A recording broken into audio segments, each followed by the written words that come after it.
Hey, everybody. How's it going? Good to be here with you tonight. We're going to have yet another great late night conversation.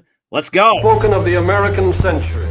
I say that the century on which we are entering can be and must be the century of the common man. A radical redistribution of economic power. I mean, we know that racism is a byproduct of capitalism. Everything would be all right if everything was put back in the hands of the people.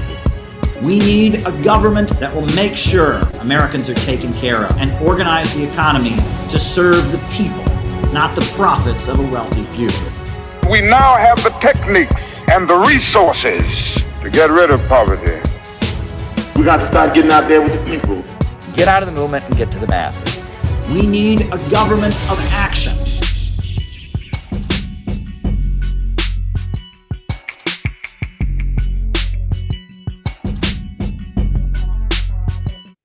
Welcome, everybody.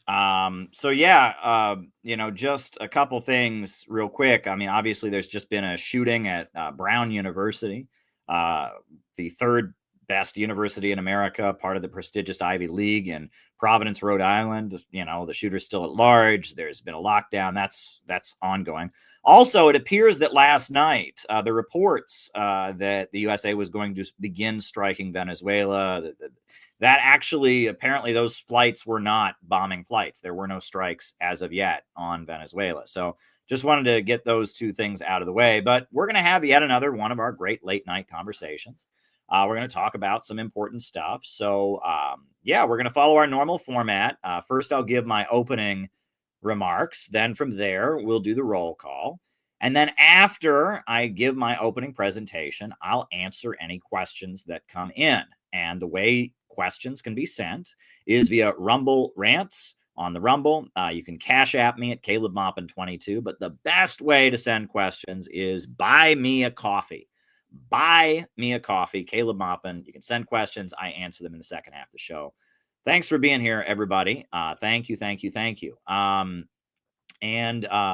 At this point, I do want to do an important announcement. If you're not aware, we are having a really, really important meeting in New Jersey, a really, really important gathering. It's going to be amazing. Speeches, music, awards for some very important local activists, music, food, a full buffet for everybody. It's going to be an absolutely great day in Newark, New Jersey, January 11th. It's going to be tremendous, just absolutely tremendous. I have never been more pumped about an event. I'll tell you.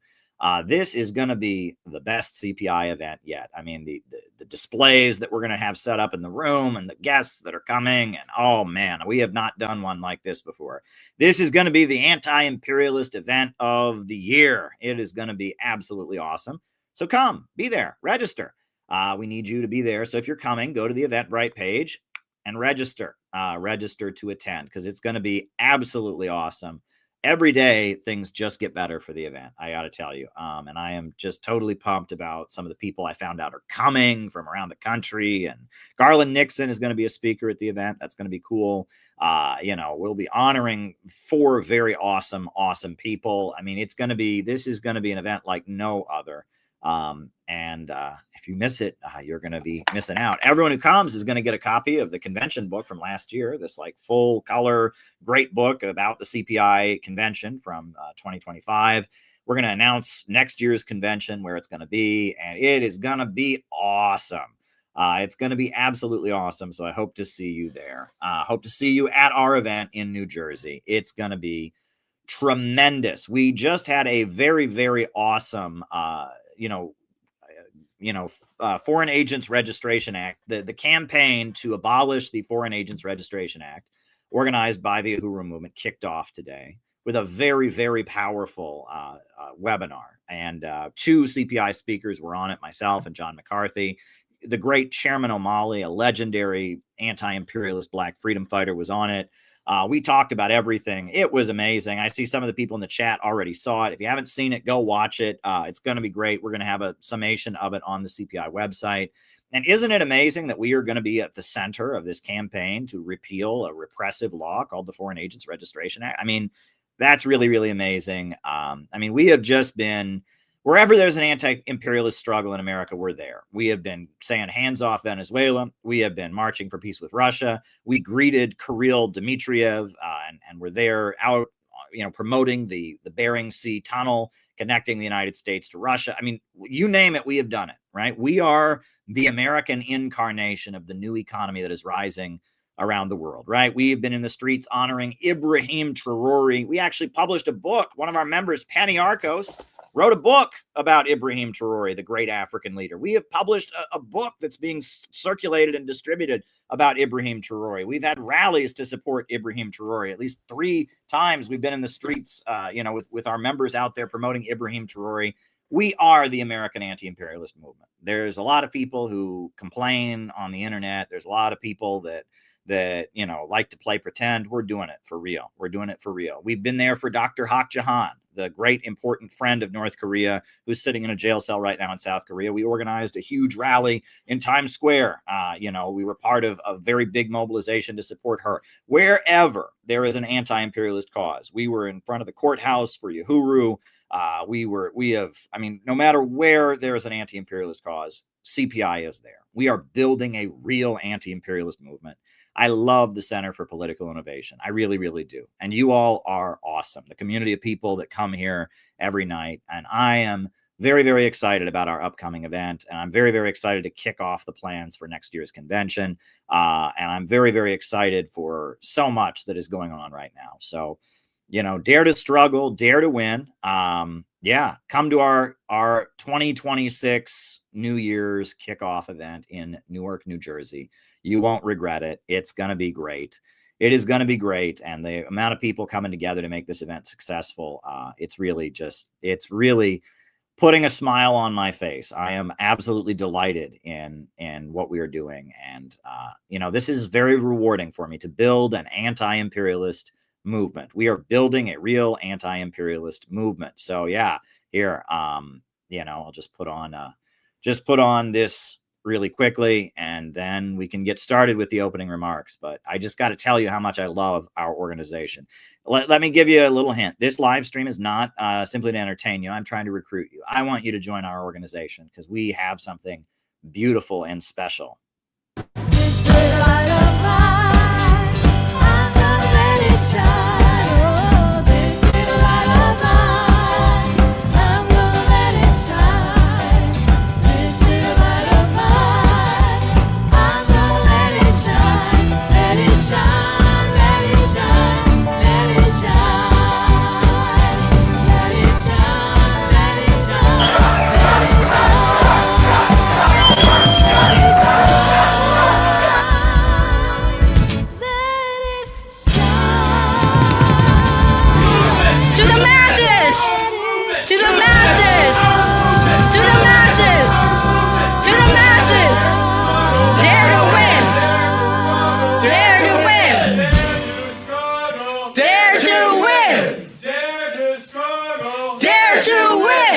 Yes. So as I said before, we'll be following our usual format. First, the opening remarks, then the roll call, and then I will answer your questions for the remainder of the night. So on that note,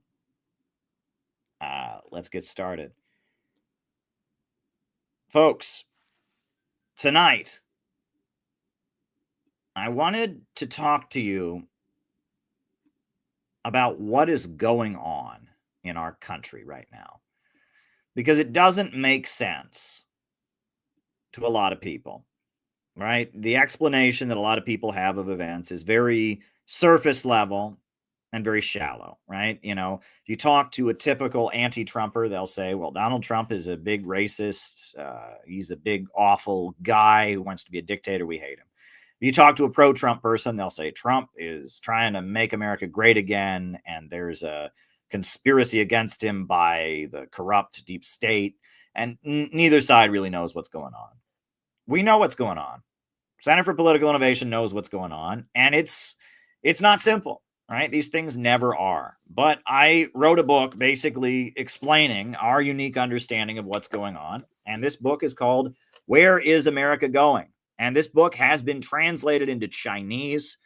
This book is widely studied. I've taken sections of the book and made them into little pamphlets like AI is not the problem and what is a counter gang and what is Bonapartism. And people read this book and they say, we get it. We get it. We get it.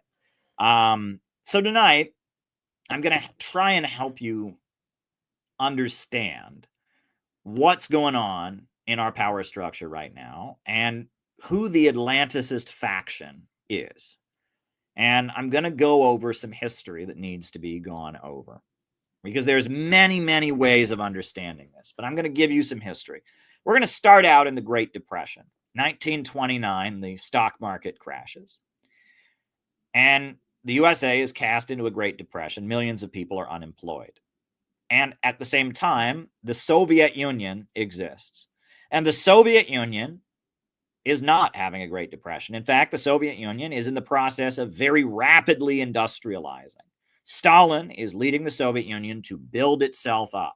They have 5-year economic plans, and the whole world is marveling at how the Soviet Union is building the world's largest power plants, the world's largest tractor factories. They're electrifying the country. They're building a modern oil industry. They're building a modern car industry. The Soviet Union is going from being a backward, impoverished country to being an industrial superpower.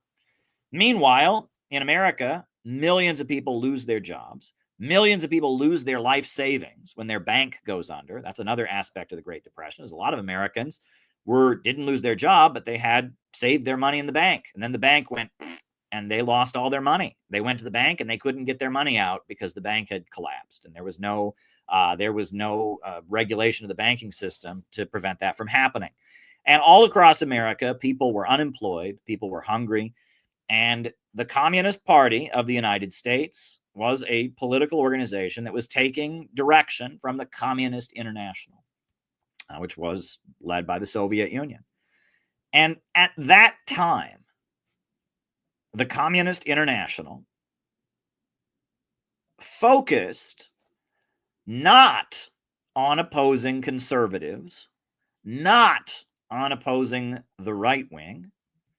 The Communist International, from 1928 to 1935, directed its allies around the world to focus on opposing the left wing. You say, well, Caleb, that doesn't make any sense. The communists are left wing, and everyone who's left wing is a communist. And so why in the world would the communists oppose the left wing? That doesn't make any sense. Oh, boy. Well, I'm telling you, maybe it doesn't make sense about what we know about politics, but that's what happened. 1928, a year before the U.S. stock market crashed, the Soviet Union convened the 6th World Congress of the Communist International. And at that World Congress, they said that the main danger,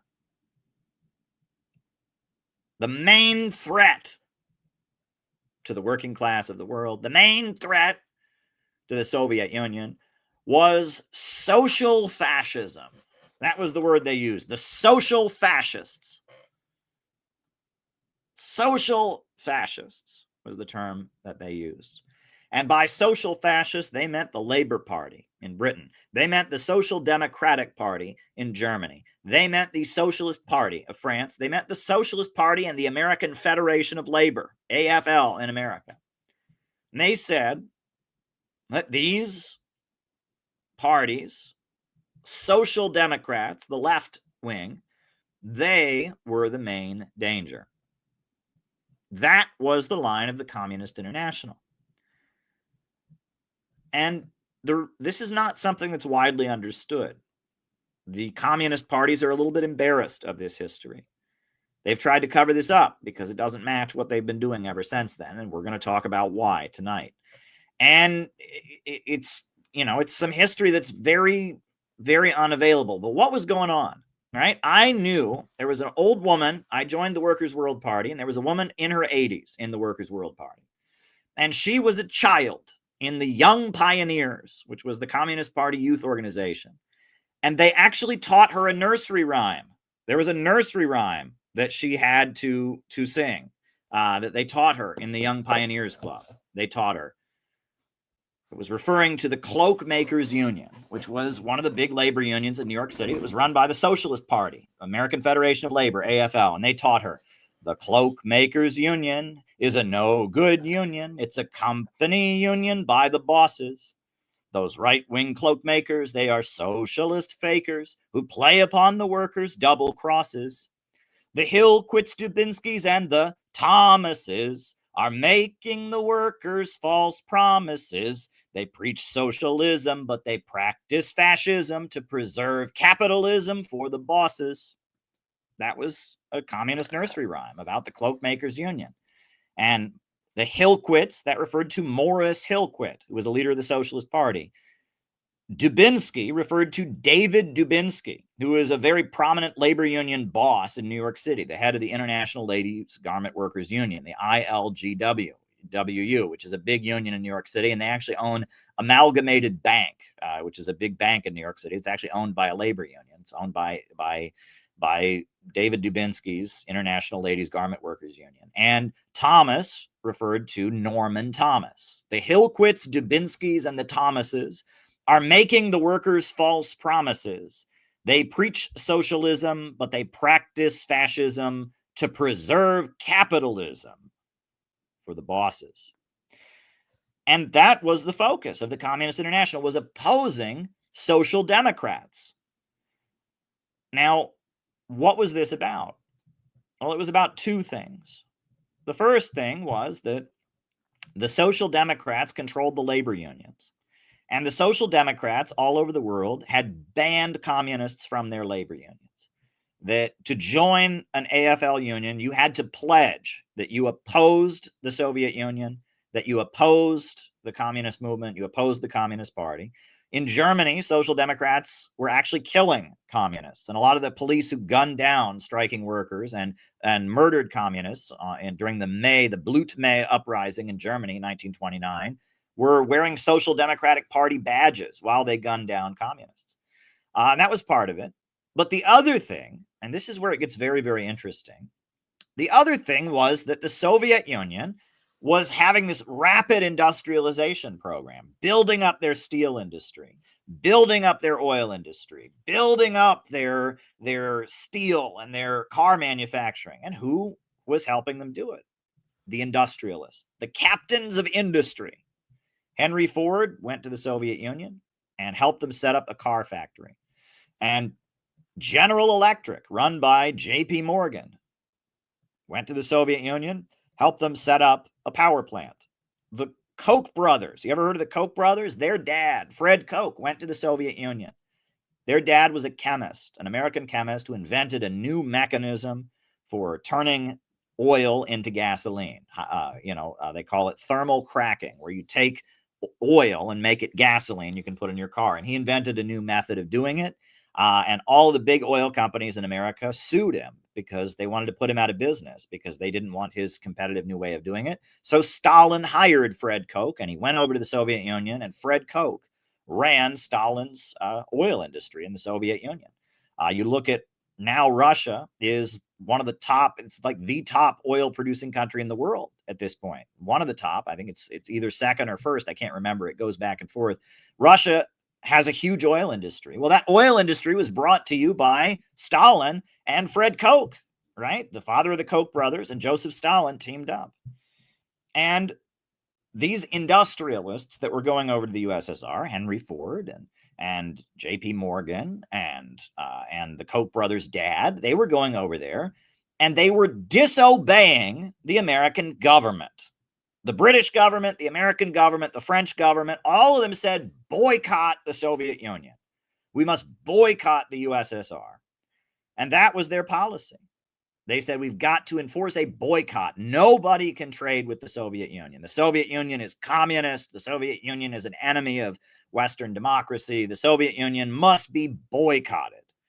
And who was calling for this boycott? The Rockefellers. The oil banking dynasty of the Rockefellers said, boycott the Soviet Union.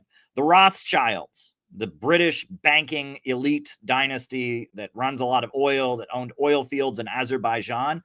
In Azerbaijan, there had been oil fields at the time of the Russian Revolution, and the Bolsheviks seized those oil fields. So the British military had gone to Azerbaijan, and there had been huge battles in Azerbaijan between the Red Army and the British Army. A lot of British soldiers had been killed trying to re-seize the oil fields of the Rothschilds. And the Bolsheviks won. And Azerbaijan was a Soviet republic. And the Rothschilds lost their oil fields. So the Rothschilds and the Rockefellers and a lot of the old New England money, the people at Harvard and Yale, the people in the City of London Stock Exchange, the HSBC Bank, the Hong Kong Shanghai Banking Corporation, a lot of these ultra rich people from old entrenched monopolies in America, they said, boycott the Soviet Union, boycott Russia, do not trade with them, do not do business with them, don't allow them to be part of the world economy. We are just going to completely cut them off. But there were a number of governments that didn't go along with it. One of those governments was the government of Turkey, right? In Turkey, you had Kemal Ataturk, who was a nationalist. Kemal Ataturk. And Kemal Ataturk, he said, you know what? If I can make more money doing business with the Soviet Union, I'll do it. I don't care. And Kemal Ataturk traded with the Soviet Union. Another country, interestingly enough, that traded with the Soviet Union was Italy. Mussolini was the fascist dictator. And Mussolini said, you know what? If I can make more money for Italy trading with the Soviet Union, I'll do it. And the Soviet Union sold oil to Italy. Italy was another country that refused to boycott them. But the prevailing wisdom of the Western countries was boycott the Soviet Union. And who enforced this boycott more than anybody? The Social Democrats, right? It was the Social Democrats that if a company started trading with the Soviet Union, they would protest them. And they would send their unions out to picket them and say they're trading with the brutal Soviet dictatorship. This happened. The Labor Party, the Socialist Party of America, the American Federation of Labor, the right-wing Social Democrats, they were in bed with the Rockefellers and with the Carnegies and with the DuPonts. They were in bed with the Rothschilds of Azerbaijan, and they were saying boycott the Soviet Union. But there was a layer of wealthy industrialists, Henry Ford, J.P. Morgan. They didn't care. They did not care, right? If they could make more money trading with the Soviet Union, wasn't their concern. So based on that, the Soviet Union said, we have got to fight against the Social Democrats, and we have got to oppose social democracy. And now that the capitalist economy has crashed and millions of workers are unemployed, because we are banned from the labor unions, we're going to do two things. Number one, we're going to organize mass protests of the unemployed. We're going to protest demanding jobs, right? We're going to have a mass unemployment movement. And number two, we are going to build our own unions that are not controlled by the Social Democrats. And in America, the Communist Party, they had been trying to infiltrate the American Federation of Labor, the AFL. They broke away from it, and they formed the Trade Union Unity League, the TUUL, and they tried to organize the unorganized, the coal miners, the sharecroppers of the South, the textile workers. They said, we're going to go lower and deeper to the real masses. We're going to form unions that are communist-led, that are anti-imperialist unions, revolutionary unions, and we're going to organize the unemployed. And this was the golden era of communism. Throw aside whatever you think about communism for a minute. During the Great Depression, millions and millions of Americans were unemployed. Millions of Americans were unemployed. And the Communist Party said, we are going to fight for jobs. I could even show you some really good books on this topic. There are some amazing books about this time period. There's a book called Unemployed Struggles by Wal Hannington. I used to have. Do I still have Unemployed Struggles? Is that book somewhere on my shelf? It's a beautiful book about how the unemployed miners of Scotland marched down to London in huge, hunger marches that would go on for days, demanding employment. You can read about the unemployed battles in New York City, International Unemployment Day, March 6th, 1931, when thousands and thousands of unemployed workers piled into Union Square demanding jobs. You can read about this. I mean, it was utterly amazing what the Communist Party was doing. And at the time they were doing it, they said the main focus should be on opposing Social Democrats. Social Democrats, because they are enforcing a boycott of the Soviet Union, because they are the main roadblock to revolution, because they are banning us from the labor unions. And at the same time, Stalin was very happy to do business with Henry Ford and to do business with J.P. Morgan and to do business with the Rockefeller or with anyone who would trade with them. It was very interesting, right? Now that is not widely understood because what happened? 1935, things changed, right? First in 1933, Germany became a fascist dictatorship. Hitler came to power in Germany. That was a big game changer, right? The biggest country in the world, the biggest communist party in the world outside the Soviet Union was crushed and outlawed, and millions of communists were thrown into prison camps. And, and it looked like Hitler wanted an all-out war against the Soviet Union. One of the first things that Hitler did after he took power was get on a plane and go to the Vatican and ask the Pope to call for a holy crusade against the Soviet Union. The Pope said no, thank goodness.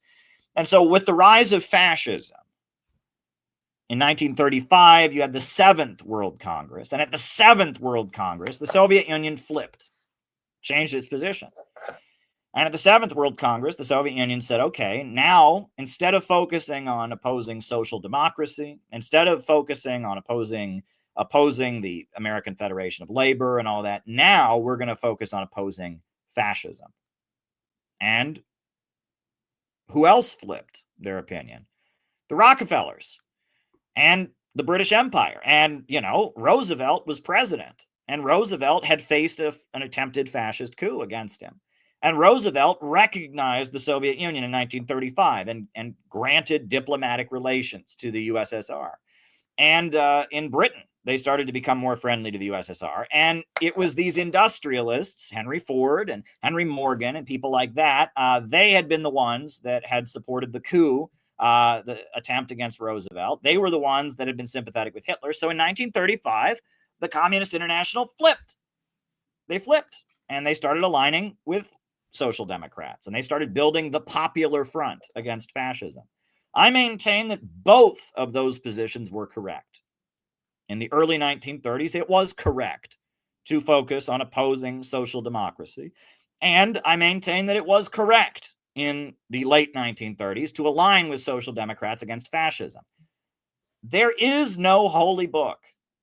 There is no sacred tactical alliance. It was very clear in the early 1930s that the main threat to the Soviet Union, the main group of people wanting to boycott the Soviet Union, wanting to destroy the Soviet Union, were the Social Democrats. And it was very clear, starting in the mid-1930s, that the main threat was fascism and was Hitler. And the Soviet Union benefited greatly from having an alliance with America and Britain during the Second World War. There's no rule that says at this time, at this time, you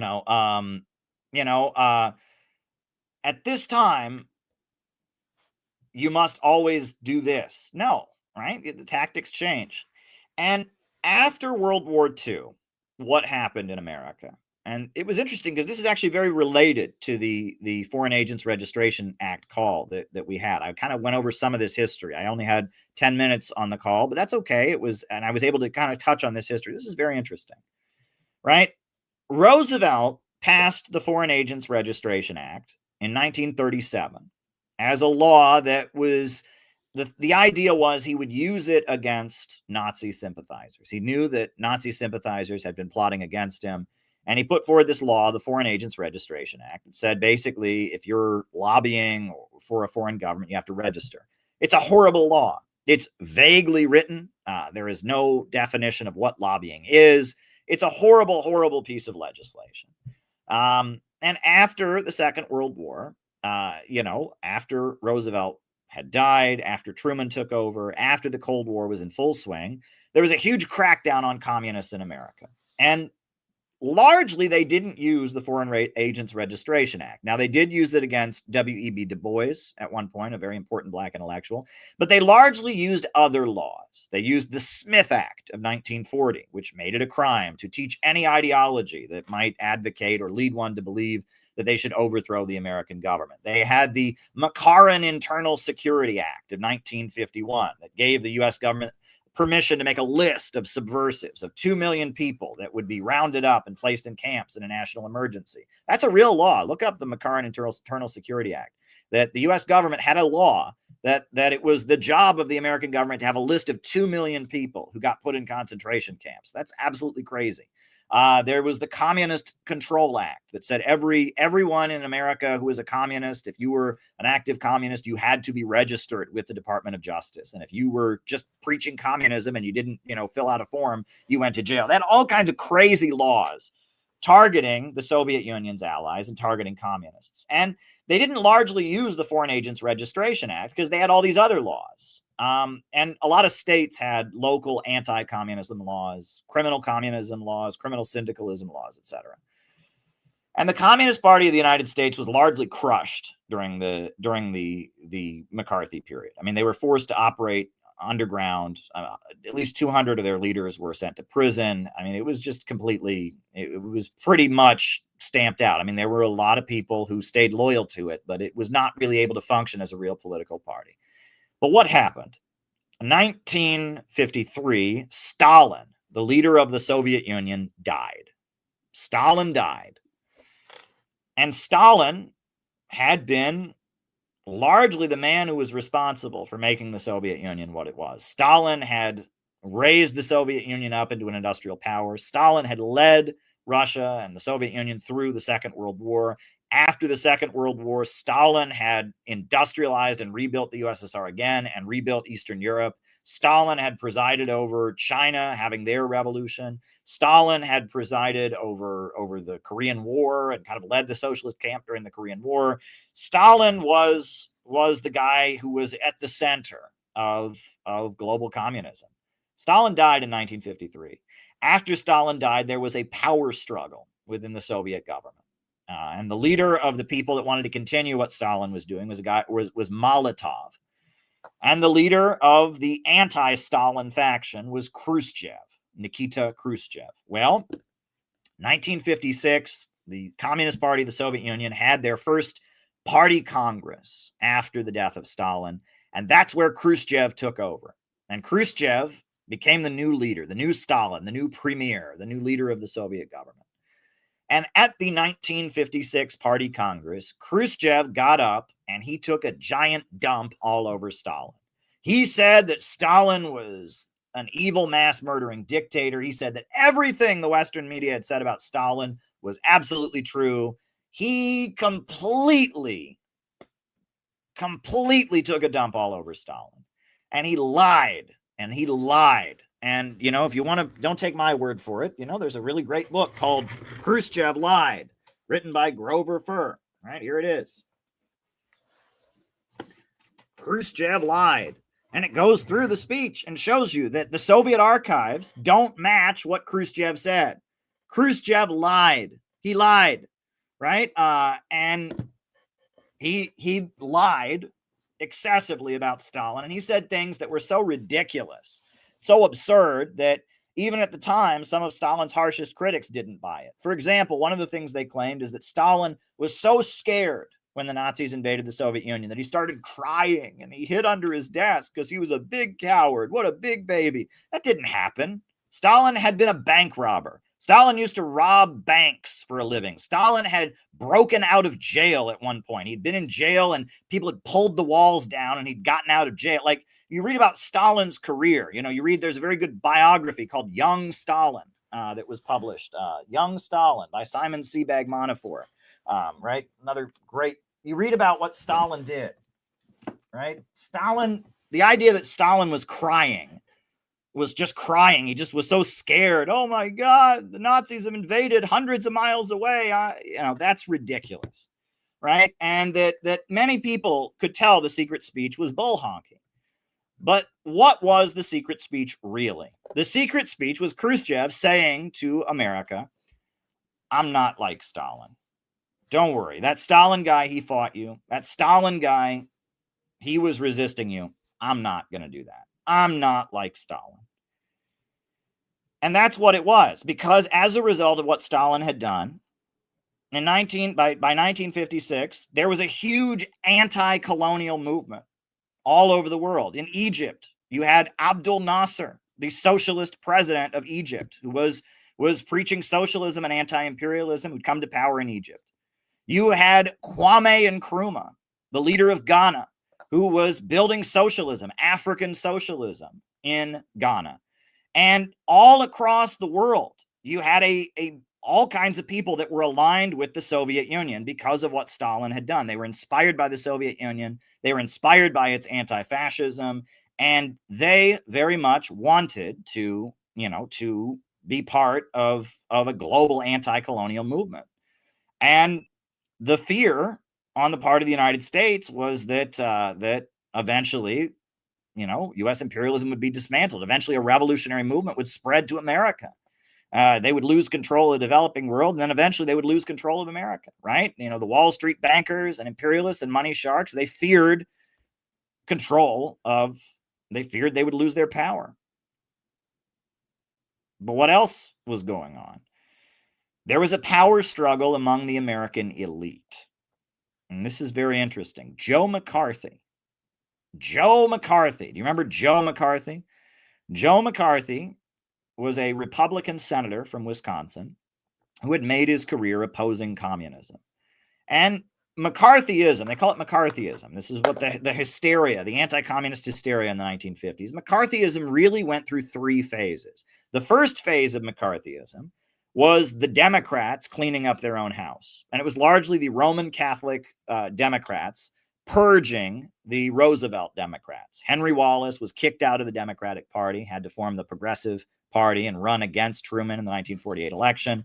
The Catholic trade union federations demanded that the Communist Party be kicked out of the trade unions. The Kennedy family ran the House Un-American Activities Committee. It was Papa Kennedy, right? He was one of the big House Un-American Activities people. And it was largely Roman Catholic Democrats and the Democratic Party's urban political machines trying to purge the Roosevelt wing of the Democratic Party. And they imprisoned Alger Hiss. Alger Hiss had been the ambassador to the United Nations, one of the founders of the United Nations with Roosevelt. And he'd said a lot of nice things about the Soviet Union. And there was a whole theory that he'd secretly been a member of the Communist Party and was taking orders from Stalin, and all of that was going on. And there was a lot of fear and a lot of malarkey going around at the time. So as a result, Alger Hiss was imprisoned and, accused of secretly being a member of the Communist Party, and it was all kinds of crazy stuff happening across the United States. And out of that, you had the 1948 presidential election.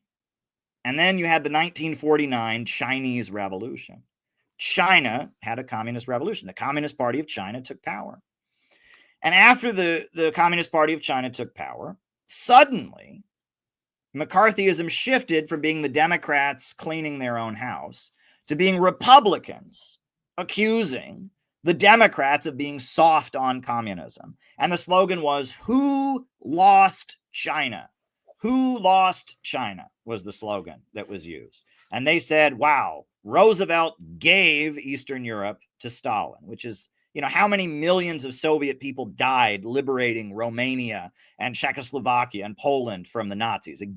Roosevelt gave Eastern Europe to Stalin. Ridiculous, right?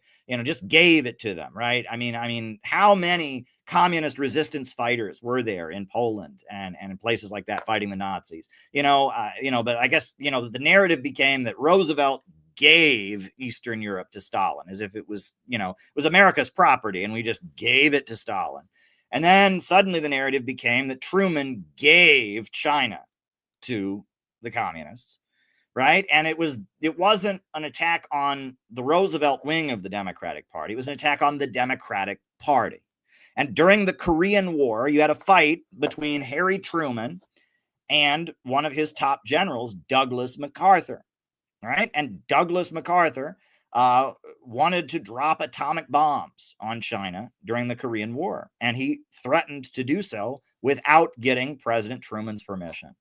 And that's particularly wild. But this military guy, Douglas MacArthur, he told China, if you send troops in to support North Korea, we will drop 5 atomic bombs on China. And of course, Eisenhower fired Truman, or Truman fired Eisenhower, or fired Douglas MacArthur for doing that. Because you can't threaten to use an atomic bomb without the president's permission. In America, only one elected official has the right to drop the atom bomb. That's the president. And Douglas MacArthur threatened to drop the atomic bomb without the elected president's permission. So, of course, he was blocked from doing so. So then what happened next? You had a situation where the Republicans were claiming that the military was being stabbed in the back by the Democrats. And the Democrats were accused of weakening the military, weakening the fight on the Korean Peninsula, etc. So you had the Democratic Party of Harry Truman being castigated by Republicans and accused by Republicans of being soft on communism. Then what happened? Joe McCarthy emerged, this Irish-American guy Roman Catholic guy from Wisconsin, made his career opposing the Soviet Union, opposing communism, but accusing the American government of secretly being communist. And Joe McCarthy started rising, and he was something completely different. Most of the Republican Party didn't like Joe McCarthy, but he was gaining a lot of power very quickly, and he blackmailed people. There was a member of Congress who committed suicide because Joe McCarthy found out that his son had been arrested for homosexual behavior and threatened to expose it. So the guy killed himself. Lester Hunt, I believe, or Hunt was his name. Congressman Hunt killed himself, and Senator Hunt. And you had situations where, I mean, it was particularly outrageous, but you had Joe McCarthy kind of at odds. He accused the CIA of being communist. He accused the State Department of having communists in it. It got to be particularly crazy. And at that point, the American establishment lined up and they purged Joe McCarthy. And Israel had a lot to do with it. Mossad, which is very interesting. But, Joe McCarthy did not trust Israel. He thought Israel, because it had friendly relations with the Soviet Union, because Jews were overrepresented in the American Communist Party, Joe McCarthy was not pro-Israel. And as a result, Israel considered Joe McCarthy to be a threat. And it appears that Hank Greenspun, who was the editor of one of the major newspapers in Las Vegas, he revealed that Joe McCarthy was gay. We now know that Hank Greenspun was an Israeli spy. He stole millions of dollars of U.S. military equipment and gave it to Israel. He was convicted of this in federal court and given almost no sentence. He eventually got a presidential pardon for doing it. Hank Greenspun, a Mossad agent, leaked to the press that Joe McCarthy was gay. The TV news, right? Edward R. Murrow, who was on, I believe, was it CBS or NBC or one of the major networks, started doing hit pieces on Joe McCarthy. And the establishment in America started moving against Joe McCarthy because Joe McCarthy was threatening the American power structure. The American power structure couldn't get anything done because Joe McCarthy had too much power. For example, Yugoslavia cut ties with the Soviet Union in 1948, right? Yugoslavia was a communist government, but Tito didn't like Stalin. So Tito cut ties with Stalin. And the U.S. government immediately started giving support to Yugoslavia in their opposition to Stalin. But then Joe McCarthy said, oh my God, these people are giving weapons and funding to a communist government. We can't do that. And it suddenly became an issue that America was funding Yugoslavia. And Joe McCarthy was taken down by the American establishment. And it appears that there was a new strategy that was implemented by the American government in the aftermath of taking down Joe McCarthy, which was that they felt that Khrushchev, the new leader of the Soviet Union, would be useful in restraining the anti-colonial revolutions that would happen around the world. And they felt that if they threw a bone to Khrushchev and they allowed the American Communist Party to become legal again, and they started to trade with the Soviet Union and have diplomatic talks with the Soviet Union, they felt that at that point, the Soviet Union would help the United States stop the anti-colonial revolutions that were happening around the world. And so in the late 50s with Eisenhower, and then especially with Kennedy, the USA started getting closer to the Soviet Union. Meanwhile, Khrushchev, in exchange for that, emphasized that around the world, people fighting colonialism and fighting imperialism, that they should not do so. and that they needed to stop doing so. And they argued that because the United States had the atomic bomb, and that because the Soviet Union, also had the atomic bomb, that if there was some kind of anti-colonial revolution, that made it too dangerous. There was a danger of nuclear war. So the Soviet Union was kind of, in exchange for getting business and trade with the United States and getting friendly relations, the Soviet Union was, at that point, restricting anti-colonial revolutions. That's what Mao loudly condemned. And Mao and the China and the Soviet Union cut ties. 1961, the Sino-Soviet split.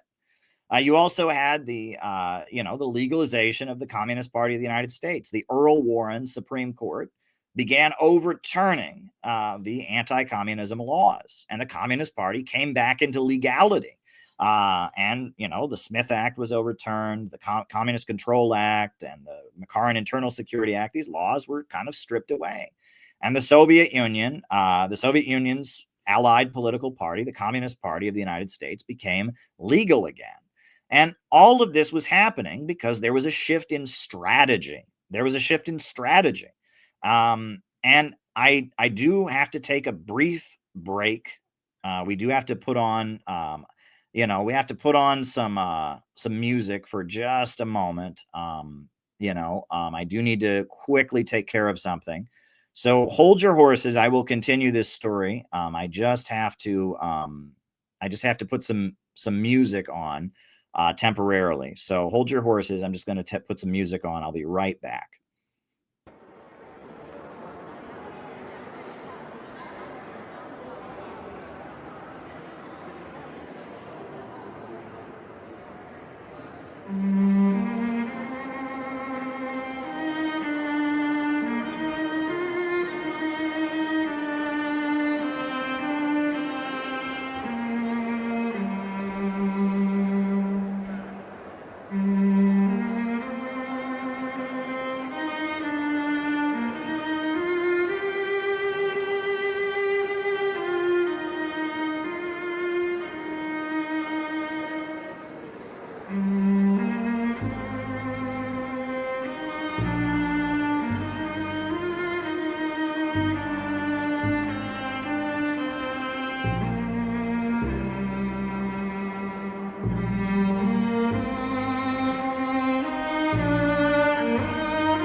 Thanks for waiting, everybody. Thanks for waiting. I do appreciate you taking the time for that interlude. I will continue. I do want to remind people that if they have any questions for the second half of the program, you can send them. The best way to send them is buy me a coffee. You can also do Rumble Rants. You can also do Cash App, Caleb Moffat 22. But buy me a coffee is the best way to send questions. Thank you. So who was supporting Joe McCarthy?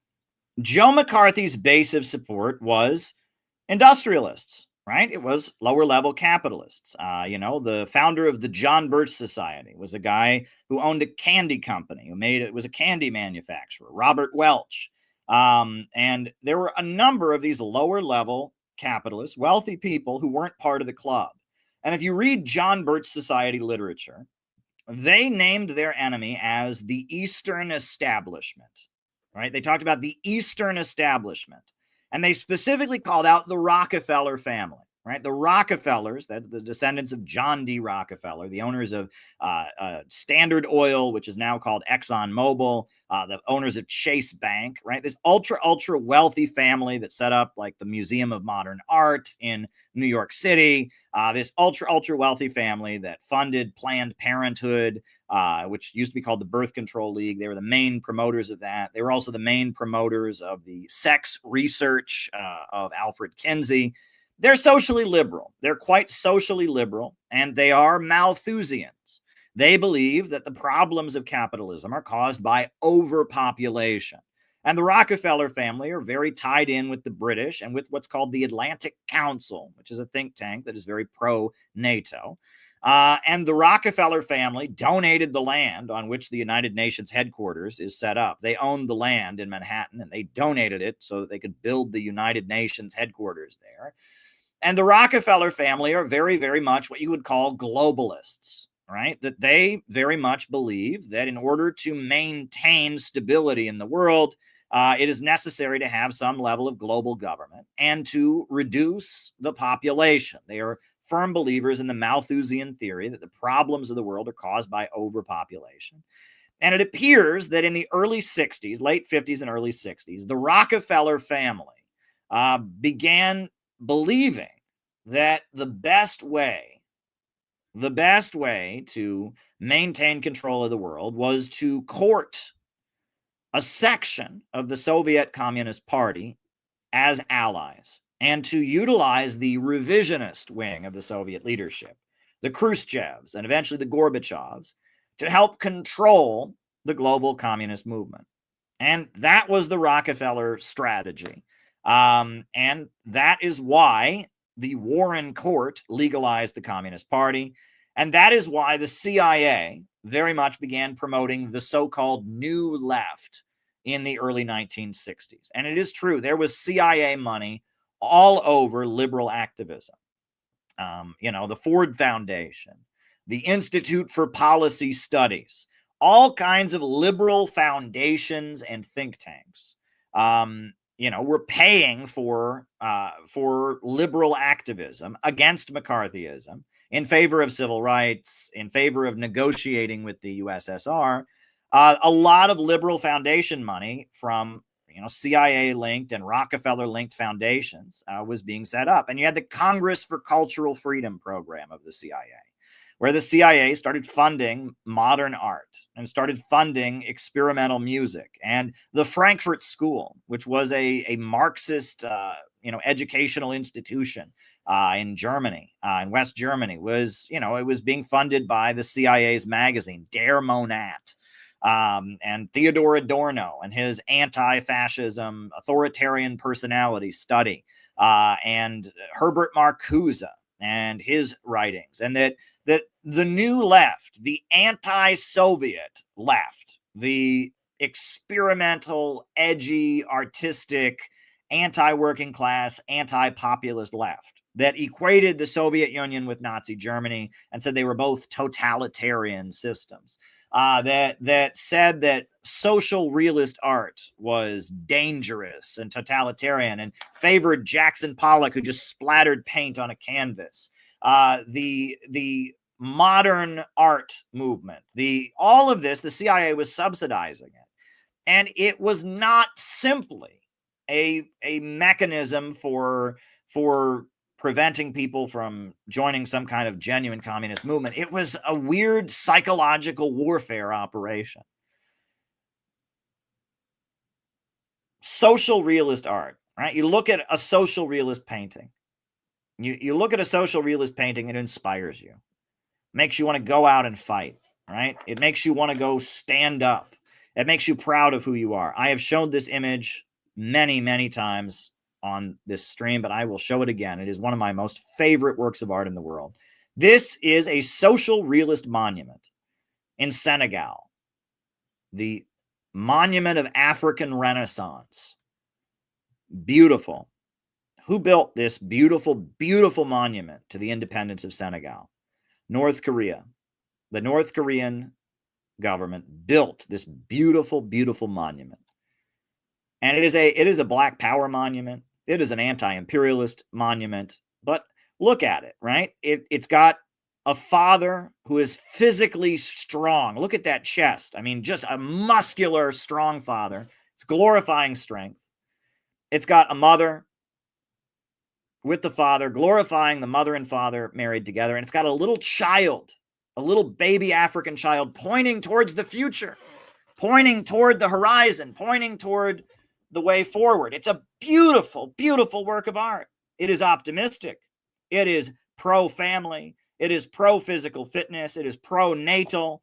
It is Black Power if you've ever seen it. It is an absolutely beautiful work of art. That is social realism. That is the kind of art that Stalin promoted in the Soviet Union. That is the kind of art that Roosevelt promoted in America. And this is the kind of art that still today they have in the Moscow subway system, right? In the Moscow subways, they have statues like that, where they take ordinary people, right? Soldiers, farmers, factory workers, and they make them into heroes. And you look at a work of art like this, and you feel proud of yourself. You feel confident. You feel like you can do something, right? It makes you hopeful. That's what they were trying to get rid of. They instead wanted you to look at Jackson Pollock and the paint that he splattered on a canvas, right? Jackson Pollock. And why? Because they know it makes you feel different, right? It makes you feel different to look at Jackson Pollock, right? It makes you feel disorganized, right? It makes you feel confused. It makes you uncomfortable, right? This is Jackson Pollock, right? That his art had a different impact on people psychologically. And that's why the CIA and the Rockefellers, the Atlanticist faction, that's why they were promoting it. It wasn't simply that it wasn't communist. It was a lot more than that. It was that it made you feel differently. They were trying to change not the way people think about politics. They were trying to change the way people feel, right? You look at this, compare the way this makes you feel to the way this makes you feel. This makes you feel good. This makes you feel hopeful. This makes you feel optimistic. This makes you feel confused, right? It's psychological warfare. And the Rockefellers promoted this. At the same time, they were cultivating the revisionist Communist Party USA leadership to misdirect and lead the activist movement to just support the Democratic Party. I mean, you read, the Communist Party was at this point just heavily controlled by the FBI, and they were just leading any activism into the arms of the Democratic Party, and it was completely awful. And the CIA was funding all of this, and this was the Atlanticist faction. This was the Rockefellers. This was the New England establishment. Carroll Quigley, who was a mentor to Bill Clinton, wrote a book called The Anglo-American Establishment. I've got it on my shelf over there. So, the Anglo-American Establishment. And it was about the fact that there was this cabal, this layer of ultra, ultra wealthy people based in New England, the old New England money, that they very much had a plan to maintain the Western imperialist system, primarily with degrowth and with psychological warfare, right? And that they wanted to drive down the population. That's why they were big supporters of abortion and birth control. It wasn't about women's rights. They wanted to mesmerize and confuse people. That's why they were big advocates of free love and Alfred Kinsey. Again, it wasn't about freedom and protecting people. It was about making a highly sexualized culture where people would be turned on all the time and confused. It was about control. And if you talk about what globalism is, right? A lot of people on the right now, they talk about the globalists. Who are the globalists? The World Business Forum, right? The Council on Foreign Relations, the Atlantic Council, the Asia Society. Who are these people? They are the ultra rich. And they have trained all kinds. They've paid lots of money to academics, to academia, to various institutions to develop an entire apparatus in America that is tied in with the CIA and tied in with the Ford Foundation and tied in with everything liberal and tied in with George Soros, the Hungarian billionaire. This is the faction that is pushing modern art, that pushed the New Left, that pushed U.S. foreign policy, that largely is the major axes of power in the United States. And Jimmy Carter's presidency was very much the first time that the Eastern establishment had total power. Jimmy Carter came into office, and Jimmy Carter was the first new left president, right? You'd had Democrats before Jimmy Carter, but those Democrats, right? Lyndon Johnson was a Southern Dixiecrat. He was a Southern Dixiecrat. He was from Texas. And Lyndon Johnson had come to power running welfare programs. And Lyndon Johnson was a white guy who was probably pretty racist. I've heard recordings of him saying not so nice things. But Lyndon Johnson, he knew Black and Latino people. He'd been a principal at a Latino high school.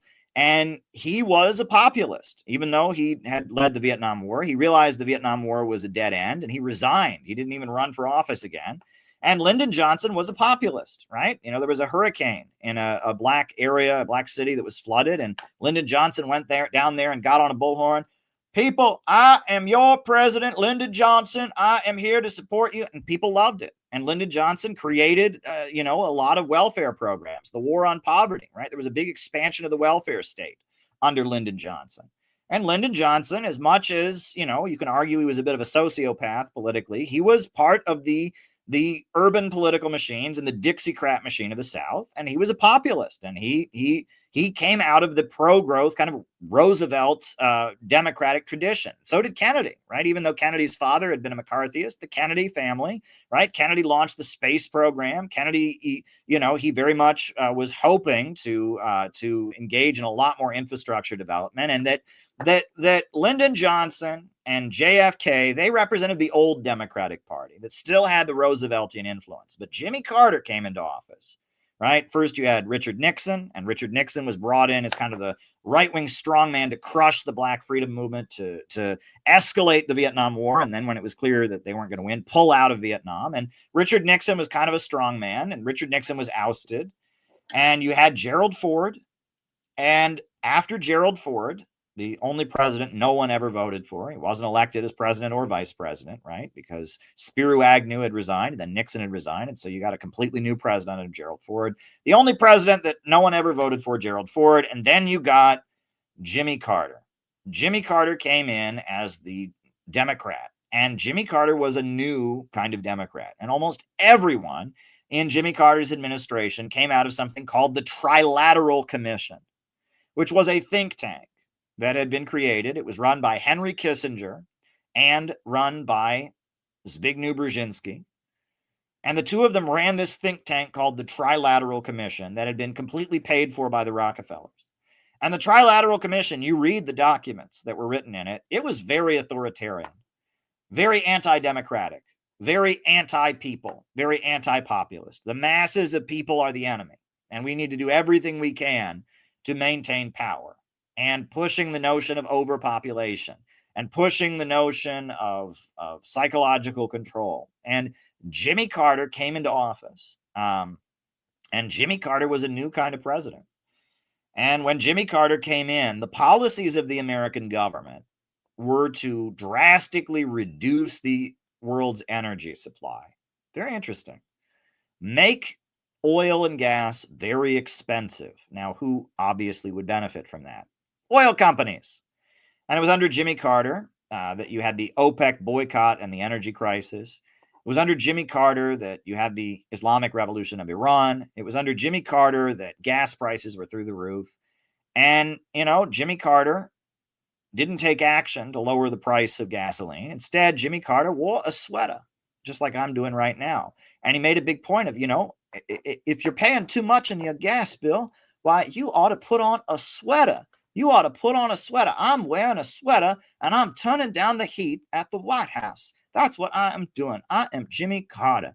I mean, and it was pretty crazy. Jimmy Carter was anti-growth. He came in saying growth is bad. Under his leadership, the White House published the Global 2000 report, which was a document that said we must reduce the population, drive down the population to save Mother Earth. The Global 2000 report, the first official White House document endorsing the Malthusian conception that there are too many people in the world, right? And Jimmy Carter sent the FBI to go after members of the Democratic Party who believed in economic growth. The smokestack Democrats, they were called. In New Jersey and in other parts of the country, you had Democrats who believed in nuclear energy, Democrats who were tied to the labor movement. And so they did Abscam. You ever seen American Hustle? American Hustle was kind of a fictionalized version of this. But they got an FBI agent to dress up as an Arab sheikh and try to bribe members of Congress. And it was called Abscam. And it was an FBI sting to basically go after those within the American power structure who weren't going to go along with degrowth. And they framed up a number of members of Congress with Abscam. You can watch American Hustle. It's like a fictionalized version of that, what else did Jimmy Carter do? Jimmy Carter, even though he called himself a Baptist, a born-again Christian, he pushed identity politics, and the American government sponsored a huge feminist convention in Texas. And the American government, under Jimmy Carter's presidency, he brought gay rights activists to the White House to meet with them. He was fine with feminism. He was fine with LGBT, kind of. I mean, he couldn't be completely pro-LGBT, but he brought a gay rights delegation to the White House to meet with him. And Jimmy Carter's presidency also involved a huge escalation of neoliberalism. He brought in Paul Volcker to run the Federal Reserve Bank. And what's interesting is that many people don't realize this, but in many states, you had what were called usury laws that made it illegal to charge a certain amount of interest, right? That basically, if you loan somebody money, you could only take this much interest, right? And it was a law that if you did business in New York, you could only take this much interest. If you did business in Texas, you could only do this much interest. It was a usury laws that basically prevented predatory lending. Well, in Jimmy Carter's presidency, they brought Paul Volcker, a neoliberal economist, to run the Federal Reserve, and they passed a federal law nullifying all usury laws so that banks could rip people off like you would not believe. And so at that point, there was no limit on how much usury banks could engage in. Technically, usury is all lending of money at interest, right? If you want to understand Christian theology, right? The term usury literally just means lending money at interest. But in a lot of U.S. states, they had specific usury laws that said you can't lend money above a certain rate, and they were called usury laws. Paul Volcker, under Jimmy Carter's leadership, got rid of all of that. And they were driving the price of oil through the roof. Right? There was an energy crisis. The price of gasoline was through the roof. And Jimmy Carter was running the country on behalf of the Rockefellers. And Zbigniew Brzezinski was his national security advisor. And Zbigniew Brzezinski, who had been trained by the Rockefellers, who ran Columbia's School of International Studies, Zbigniew Brzezinski, he advised Jimmy Carter to overthrow the Afghan government and force the Soviet Union to send its military to Afghanistan, right? They created what they called the Afghan trap, where basically the monarchy of Afghanistan that was neutral between the United States and the Soviet Union started brutally repressing the communists. And so the communist-aligned generals overthrew the government to stop, to break their members out of jail and to stop from being killed. and you had a premature seizure of power by the Soviet-aligned leaders of Afghanistan. And then immediately Osama bin Laden and all kinds of Wahhabi jihadists started piling into Afghanistan to fight the communist government. So the Soviet Union sent its military into Afghanistan. They had no choice. Afghanistan was right on their border, and the government of Afghanistan, the generals had taken power, were their allies. The Soviet Union didn't want to have a whole bunch of radical Islamic extremism right on its border that would spread into the southern USSR and to the different Muslim nationalities. So the Soviet Union had to send its military to Afghanistan. They had no choice, right? Their allies in the Afghan government that had taken power prematurely asked them to please protect us. And if they didn't do that, they would lose their credibility. And Brzezinski admitted later this was called the Afghan trap. Create a situation where the Soviet Union felt it had to move its military someplace and then get them bogged down in it, make them stay there, make it a long thing, give the Soviet Union a Vietnam. That was the strategy, open strategy of Brzezinski. And over 1 million people died in Afghanistan in a war that didn't have to happen, that was completely engineered by the United States, right? And they thought it was a great victory, and Brzezinski bragged about it. And out of that ugly conflict, we got Osama bin Laden, right? That's where Osama bin Laden and Al-Qaeda came from. They were the people. And that's where the Taliban came from, right? You look at all of that. What else did Brzezinski do? Well, Nicaragua had a revolution, 1979. The Sandinistas took power. So Jimmy Carter started the policy of funding the Contras, and intervening in Nicaragua and funding terrorist and drug gangs in Nicaragua to fight against the Sandinistas. Jimmy Carter called himself the peace president. He said, "I'm the only president in recent American history who has not gone to war." Well, he did go to war. He started a war in Afghanistan. He started a war in Nicaragua, and he drove down energy costs. Under Jimmy Carter, the U.S. government did all kinds of awful things, but they did it covertly. And they had a president who was just a nice old man. I don't want to fight anybody. I'm Jimmy Carter. Oh my goodness, I'm Jimmy Carter, right? The USA looked weak while it was covertly manipulating. Does that sound familiar?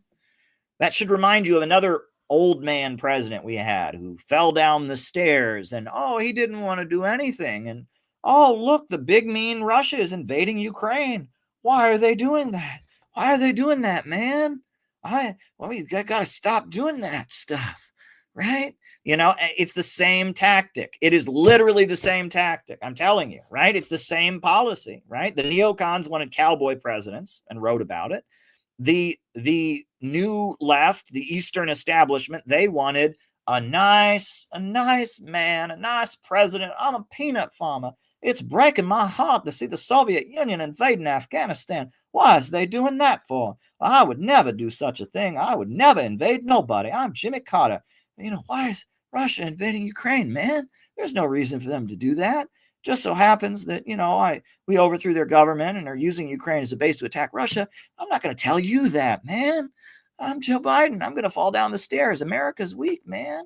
It's the same strategy. Look like a sheep while behind closed doors you act like a wolf, right? Make your enemies look like the bad guy, right? That was the policy. And drive energy prices up, right? Make oil scarcity. Right? Drive energy prices up so the Rockefellers make lots of money, right? That was the policy. That was the strategy of the Carter administration.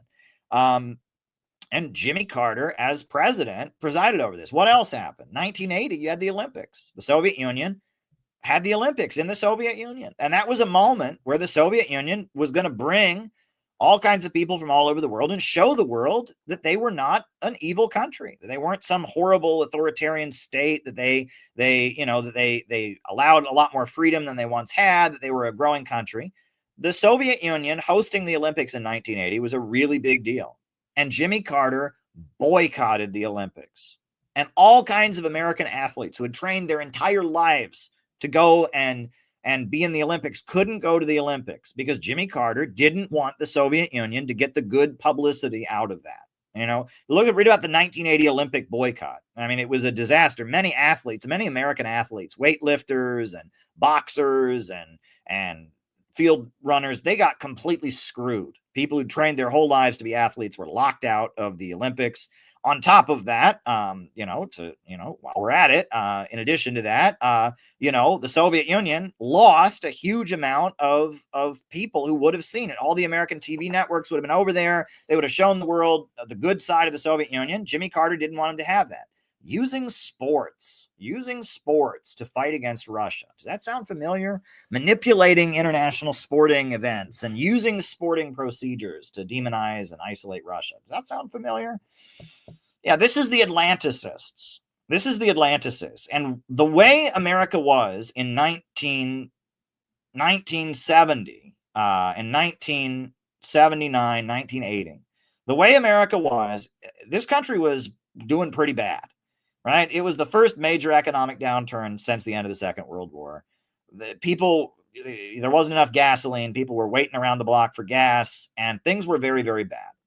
And so the military, it looks like the military got together and they ousted Jimmy Carter. And there was a fight between the military-industrial complex and the Carter administration. And Ronald Reagan promised to raise military spending. Ronald Reagan said, let's make America great again. And Ronald Reagan was, he came in and he was a right-wing guy, but he ousted Jimmy Carter. And it was largely the bulk of the American ruling class just couldn't stomach what the Rockefellers and the Atlanticists had to offer. They were just too evil.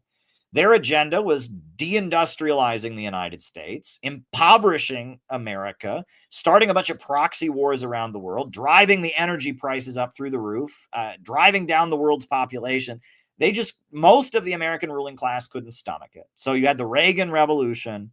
Ronald Reagan came into office, and Ronald Reagan was awful in a lot of ways, but the reason Reagan got so much support was because things were so bad under Jimmy Carter, because Jimmy Carter was working for the Eastern establishment, right? Jimmy Carter was not a Kennedy Democrat. Jimmy Carter was not a Roosevelt Democrat. Jimmy Carter was an Atlanticist.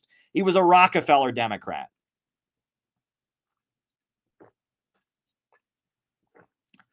And then what happened? When Ronald Reagan came in, that was kind of the beginning of the late Cold War normal in American politics, the rise of neoconservatism. Neoconservatism kind of defined American politics. Fast forward until 2008. 2008, the U.S. economy crashed. And who came riding in on a white horse to save the day? I'm Barack Hussein Obama. Look, I'm Barack Obama, and we tortured some folks, and I kill people with drones every day. I kill people with drones. 90% of the people I killed with drones are innocent people. But I heard about some kids who died in a school shooting, and I cried about it on TV, even though I kill kids every day with drones. But I heard about kids in Connecticut, and I want to ban guns, so I cried on TV. Even though I kill kids, innocent kids in Yemen and Afghanistan every single day, I cried on TV because I heard about some kids on CNN, and I wanted to ban guns. It was probably fake tears. That's just how we do things. But we're on national television, and that's how we do things. I mean, Barack Obama. You look at Libya, once the most prosperous country on the African continent, right? Libya had the highest life expectancy. And Barack Hussein Obama bombed and destroyed Libya, destroyed the most prosperous African country. And just like the Atlanticists, they were able to manipulate the Communist Party and get the Communist Party legal again because they could use them. The communist movement in America left Libya out to dry. And that is my origin story, folks. The first book the Center for Political Innovation ever published was The Green Book by Muammar Gaddafi, because I looked at Libya, a country with the highest life expectancy in Africa, a country that had built the world's largest irrigation system, a country that had sent aid to the Black Panthers, a country that had sent aid to Nelson Mandela, a country that had sent aid to the IRA and the Irish freedom struggle, a country that had universal literacy and education. And I said, Muammar Gaddafi, this is a great African leader. This is an anti-imperialist. This is a man that should be supported. And Muammar Gaddafi, he was going to build an African bank, an independent African bank, the Africa Bank, that would have its own currency. He was going to launch a new currency for Africa, an African currency backed by gold. Gaddafi, a great African leader, an amazing anti-imperialist who took Libya, a backward, impoverished country, a desert country in North Africa, and blew it up into one of the most beautiful, strongest economies in the world, a great anti-imperialist, millions of people lifted from poverty. Gaddafi, a great African leader, and Obama destroyed him. And when Obama destroyed Libya, the communists and the left did nothing about it. They did nothing. They didn't do anything. Most of the communist groups supported the overthrow of Gaddafi. They called it a revolution. They refused to protest against it. And the communist groups that did protest against it did a lame, pathetic job. Lame and pathetic, right? I don't remember a single civil disobedience. Not a single time communists went out and got arrested. I don't remember that at all. I don't remember big rallies. The Nation of Islam had big rallies about it. They had a big rally against the bombing of Libya. The Millions March in Harlem that I went to. Cynthia McKinney and Ramsey Clark, who I used to work for, they went to it. But the Workers' World Party, they claimed to support Gaddafi. They denounced Gaddafi as a bourgeois nationalist in their paper. And it's instead of organizing civil disobediences and protests to stand with Libya, the Workers' World Party launched an internal hysteria about me because I said Libya was a socialist country. I read the Green Book. They were more worried about me in the group supporting Gaddafi than U.S. imperialism bombing Libya. I'm just telling you, right? That the leadership of the Workers' World Party was far more concerned. They had far more meetings to talk about how bad Caleb is for taking the internal position that Libya is socialist than they did meeting about how to stop the war, right? I mean, that's how nuts and pathetic these groups are. They failed to do anything about it. They failed to do anything about it. And David Fox saw the same thing in the Communist Party of Australia, And this was all over the world. But it's because the left was working for Jimmy Carter. The left was working for Brzezinski. Barack Hussein Obama had studied under Zbigniew Brzezinski at the International Studies School of Columbia University. Barack Hussein Obama was part of the Eastern establishment's strategy. They took power back after the financial crisis of 2008. They took power back. And they said the only way to deal with the economic crisis, they started pushing degrowth once again, right? If you read my book, Where is America Going? In my book, I talk about who it is, who was setting policy under the Obama administration. Who were they? And I named names and I came with photos, right? My book, Where is America Going? I've got pictures, right? This is Tracy Stone Manning. And this was Barack Obama's Tracy Stone Manning. She worked in the Obama administration, the Bureau of Land Management. Tracy Stone Manning. And her academic thesis was about how to have a public relations campaign to encourage Americans not to have children. That was what her academic thesis was about. How can we convince people not to have children to drive down the population? Unbelievable, right? The science advisor to Barack Obama. Who was the science advisor? It was John P. Holdren.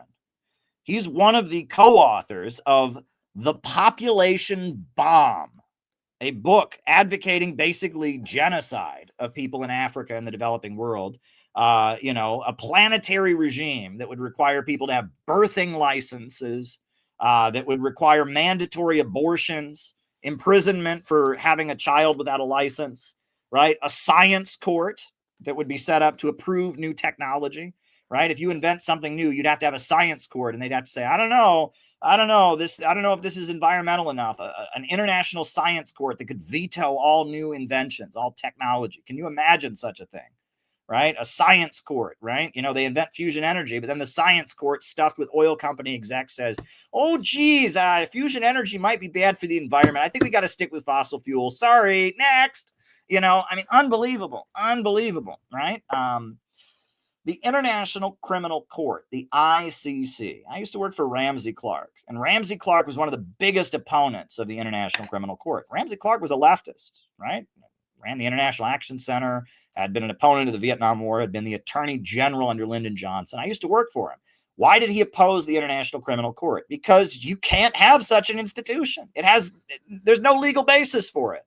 If there had been even a hint that some kind of international criminal court were to exist, were to be formed, there would never have been a United Nations. No country is going to say, all right, we're going to give up our sovereignty and we're going to let some court in some far off land arrest our leaders and imprison. No, it has no basis in legality.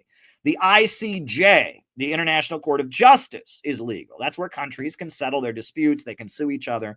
But an international criminal court? No, it has absolutely no legal basis. The International Criminal Court is the project of George Soros. George Soros, the Hungarian billionaire, made it his mission to set up the International Criminal Court. And after the USA destroyed Yugoslavia, former Yugoslavia and Serbia, they arrested Milosevic and the prominent leaders of Yugoslavia, and they set up the International Criminal Tribunal on Yugoslavia. And they charged and they convicted a lot of leaders of Yugoslavia. Now, they never finished Milosevic's trial. He ended up dying under mysterious circumstances. Ramsey Clark was his lawyer at The Hague and said this is completely illegal and illegitimate. And Ramsey Clark represented Milosevic. But the ICC, the International Criminal Court, was formed after that. The International Criminal Tribunal on Yugoslavia set the precedent for creating the ICC. Every single person that the ICC has ever convicted, not the International Criminal Tribunal on Yugoslavia, that's different, but every person ever convicted by the ICC is from one continent, Africa. Africa. It is a colonial institution through which the colonial powers can arrest and imprison African leaders they don't like. It is unbelievable. It has absolutely no legitimacy whatsoever. The International Criminal Court is a globalist creation, the ICC, and the Republican Party opposes it. They see it as a threat to American sovereignty. But the Democrats love the ICC. And when the ICC put out, an arrest warrant for Russian President Putin, Joe Biden was out there. Putin, he's got to be arrested under the International Criminal Court. That's what we got to do. That's why we got to get him. We got to get him. The ICC is a completely illegitimate globalist institution that has absolutely no legal right to exist whatsoever. And and every so often, the ICC says some good stuff. They say something about Netanyahu. They condemn U.S. crimes in Afghanistan. It's just hot air.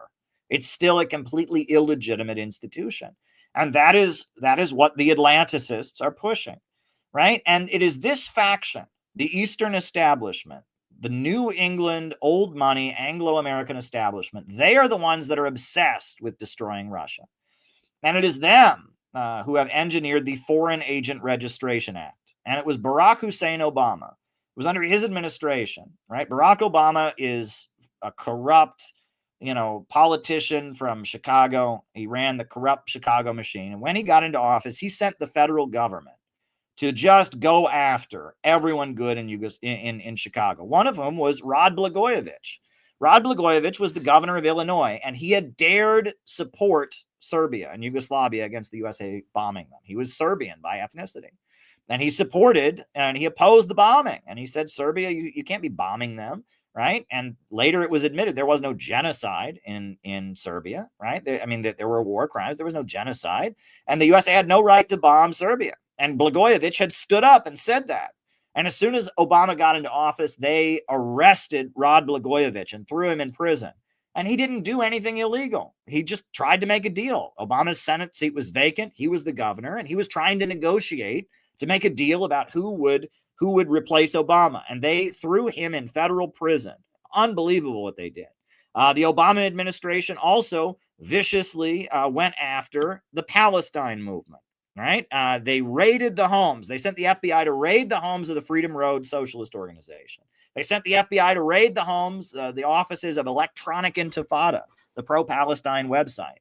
And Barry Jonas was the federal prosecutor for the Midwest region based in Chicago. He is a Zionist. He's a complete Zionist. And he was given free rein by Obama to go after leaders. They threw Jesse Jackson Jr. in prison, right? Because Jesse Jackson didn't like Obama. Jesse Jackson had said that Obama was talking down to black people. You remember the quote? He said, "I'd like to cut his nuts off," or whatever. Jesse Jackson spoke up against Obama. So Jesse Jackson Jr., they found some bullshit about he didn't have the right bank statements or whatever, and they threw Jesse Jackson Jr. in prison. And Obama went after Ben Israel. And this is got almost no media attention at the time. Ben Israel was a black Hebrew Israelite. Black Hebrew Israelites are a black nationalist religious group. They believe that black people are actually the Jews of the Bible. They interpret the Bible as saying that black people are the Jews, are God's chosen people. It's kind of a strange black nationalist group. One of their leaders in Chicago was a guy named Ben Israel. Ben Israel was a big supporter of Mugabe, Zimbabwe, and he went to Zimbabwe and met with Robert Mugabe. Mugabe, who was redistributing the land to African people. Mugabe, who adopted the Chinese currency, the renminbi as the currency. Robert Mugabe, who, was doing a lot to wipe out illiteracy and raise living conditions for the people of Zimbabwe.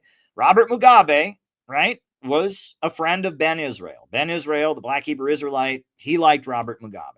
Barack Obama's Department of Justice sent Ben Israel to federal prison for 2 years for nothing other than liking Mugabe. They said he was a foreign agent. They used the Foreign Agents Registration Act to go after Ben Israel and throw him in jail for wanting a better relationship between the USA and Zimbabwe. Right? That was what they sent him to prison for. That was Barack Hussein Obama. That's the great civil rights leader. Throws Jesse Jackson's son in jail, right? Sends the FBI to raid the homes of Palestine activists, imprisons Ben Israel for daring want peace with an African country, bombs and destroys Libya. That's Barack Hussein Obama, the protege of Zbigniew Brzezinski, the agent of the Atlanticist Council. And just like Jimmy Carter, he ruined the United States. There were riots in the streets. He was supposed to make racism in America better. But under his leadership, things got worse. By the time he'd left office, Baltimore had gone up in flames.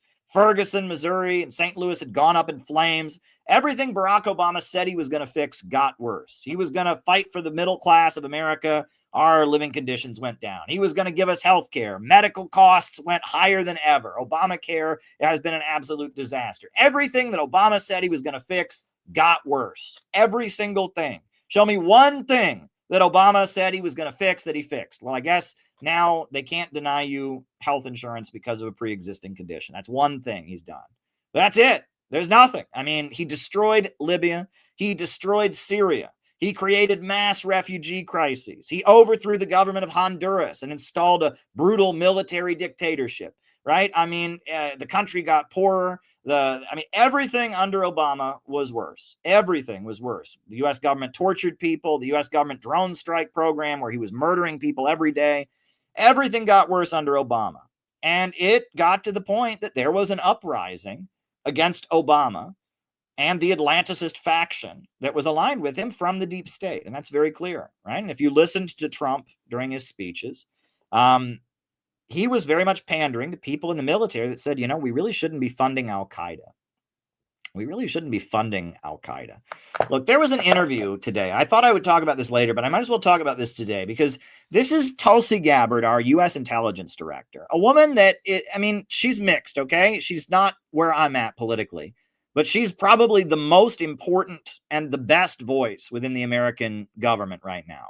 She gave this interview today, and she's not saying the quiet part out loud, but I will. And I just want to show you this Tulsi Gabbard interview she did, because there's an aspect of this shooting in Washington, D.C. that is not being discussed, right? So we're going to talk about Tulsi Gabbard's interview, and we're going to talk about this and what this is really about, right? We're going to get into that. But before we do that, I have to download the video. So while I'm downloading the video, I will remind you, if you've got any questions for the second half of the show, you can send them via Buy Me a Coffee. That's the best way to send questions for the second half of the program. You can also do Rumble rants on the Rumble. You can also cash at me at CalebMoffat22, but those are the best ways to send your questions are via Buy Me a Coffee. Buy Me a Coffee is the best way to send questions. Anyway, here's Tulsi Gabbard's interview that she gave. And it was about the recent shooting of the National Guard troops in Washington, D.C.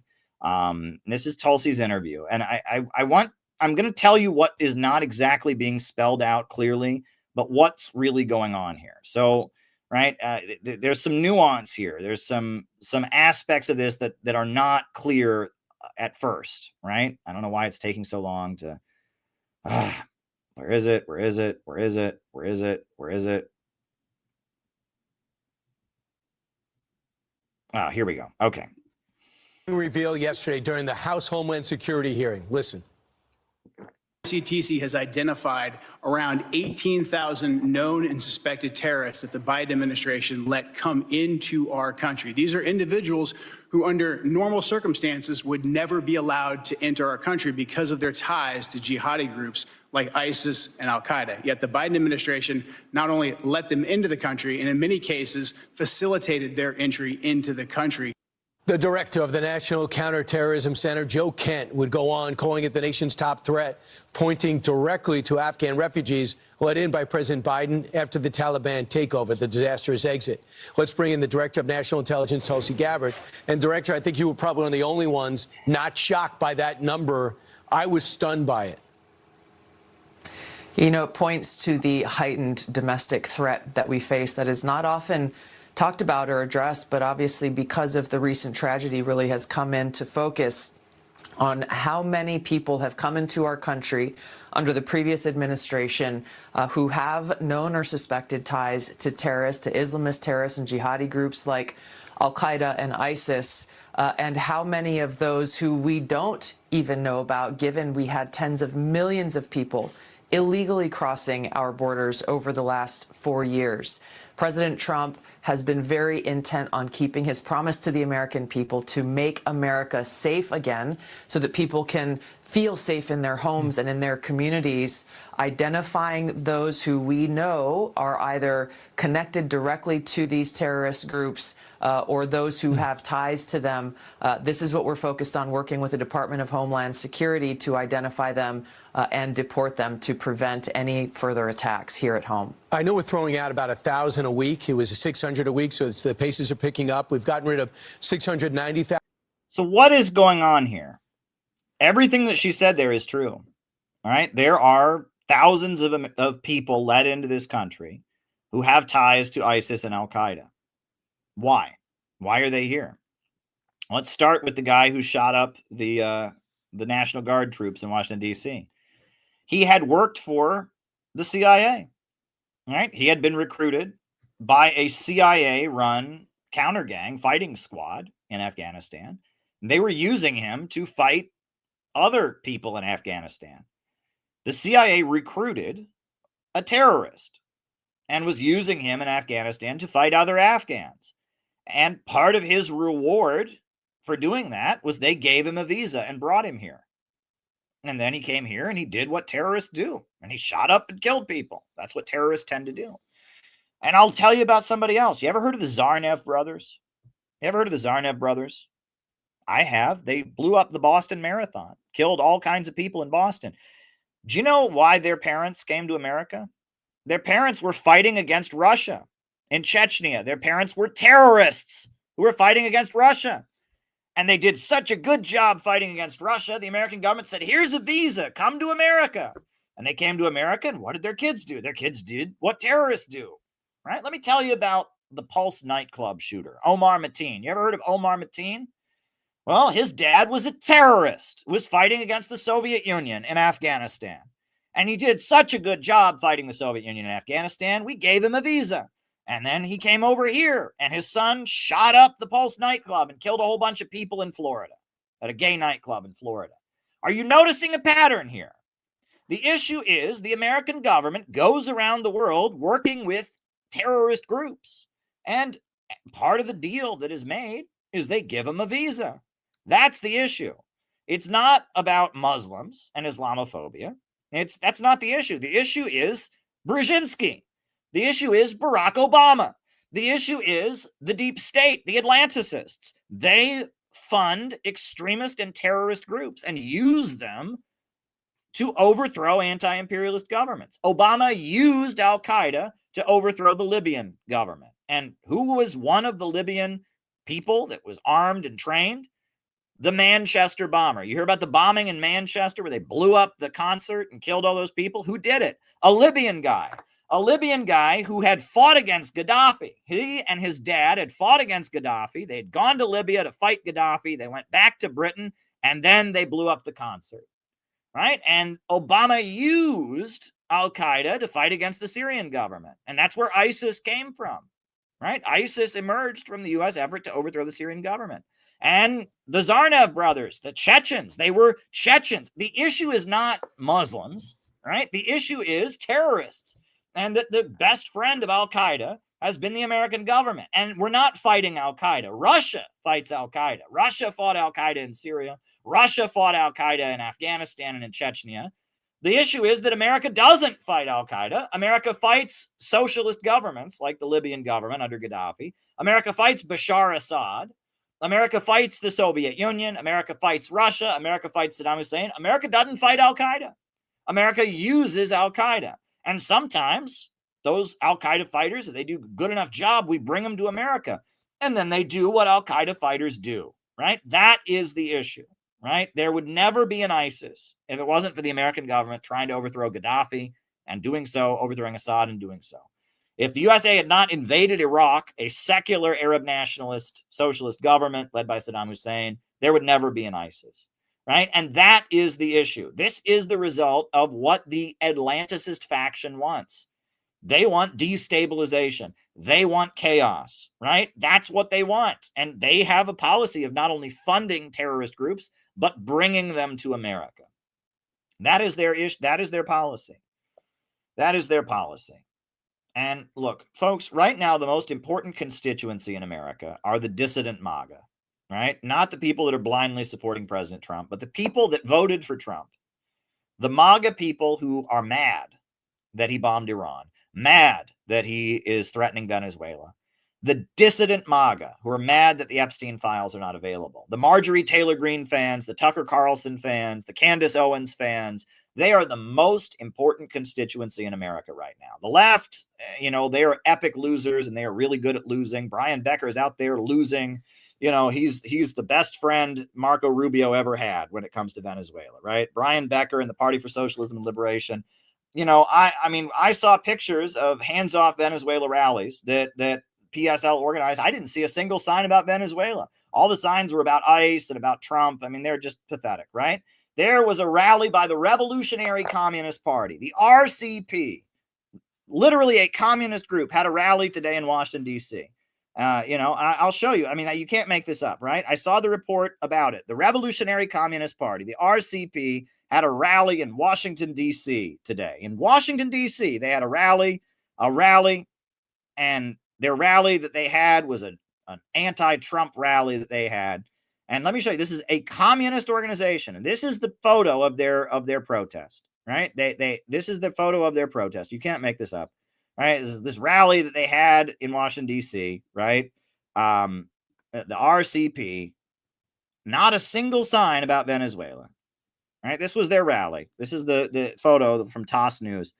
Not a single sign about Venezuela, right? They had a rally in Washington, D.C., a Stop Trump rally. And they forgot about Venezuela. They done forgot. They had an Orange Man Bad rally, and this is the Revolutionary Communist Party. And there's no Don't Bomb Venezuela signs. There's just a bunch of Orange Man Bad signs, Someone should go there. I wonder how many Hate Russia signs they had. I mean, it's ridiculous, right? The left are losers. The left are just professional losers at this point. And there is a section of the MAGA movement that are stupid, right? And I mean, like there was some guy in Texas today, right? And he burned the Quran, right? He took the dead body of a pig and he stuffed the Quran into it, and anyone who's talking about the Islamicization of America or claiming that we're going to have Sharia law, right? And this is one thing. I hope that there are some MAGA people listening to me right now. If you're a nationalist, if you're an America first kind of person, I'll tell you, anybody who's screaming that America is going to become Islamicized, anyone screaming that America is going to adopt Sharia law, They are not a nationalist. They are not America first. I'll tell you what they are. They are shilling for Israel. That is Israeli propaganda. That's all that is. America is never going to become a Muslim country. There's a lot of Muslims in Minnesota, a lot of Muslims in Wisconsin, and there's a lot of Muslims in different parts of the country, but Islam is a major religion, right? America is largely Christian. A lot of atheism in America. We got plenty of Jews. We got Buddhists. America is never going to become a Muslim country. Anyone who's telling you that is shilling for Israel. That is Israeli propaganda. If they're saying, oh my God, America's going to become Islamic, what they mean is give lots of money to Israel so they can bomb and kill Muslims. That's all it is. So anytime you hear anyone talking that way, and I've read the Quran, every time you hear one of those, that's not sincere. That's just Zionist propaganda. That is just Zionist propaganda. That is all that is, right? I have got issues with Mamdani, right? I've criticized Mamdani left and right on these streams. I'm not here shilling for Mamdani. I don't think Mamdani is really a Muslim. I'll tell you that much. He claims to be a Shia Muslim. He wears one of these rings that I wear. I'm not a Shia Muslim, but I wear the Shia, Islamic ring. But I don't think Mamdani is really a Muslim. I mean, I think he's an atheist. If you're a Muslim, how can you be for gay marriage? You're a Muslim, how can you be for abortion? I don't know any imam. I don't know any Shia mosque that promotes gay marriage. So I don't know. I don't think he's a Muslim. I think he's a careerist politician. I have issues with Mamdani and how he's condemned Cuba and all of that. But I'm telling you, Mamdani is not going to bring Sharia law to New York City.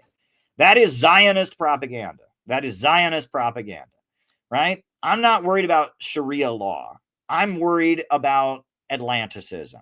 I am worried about the Rockefellers. I am worried about the globalists. I'm worried about the people that are trying to make it a crime to stand with Russia and Ukraine.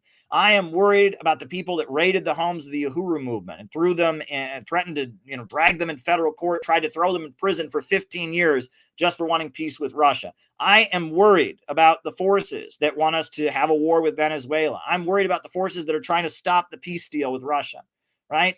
There is an axis of power in this world based on Wall Street and in London, and they are trying to prop up the dying imperialist system at all costs. But I'll tell you what I am for. I am strongly in favor of building a tunnel under the Bering Sea, pivoting the United States toward the rising new economy in the East. Right? That is the most hopeful thing. I want this war in Ukraine to end. But my goodness, if we could end the war in Ukraine and then build this tunnel, connect the United States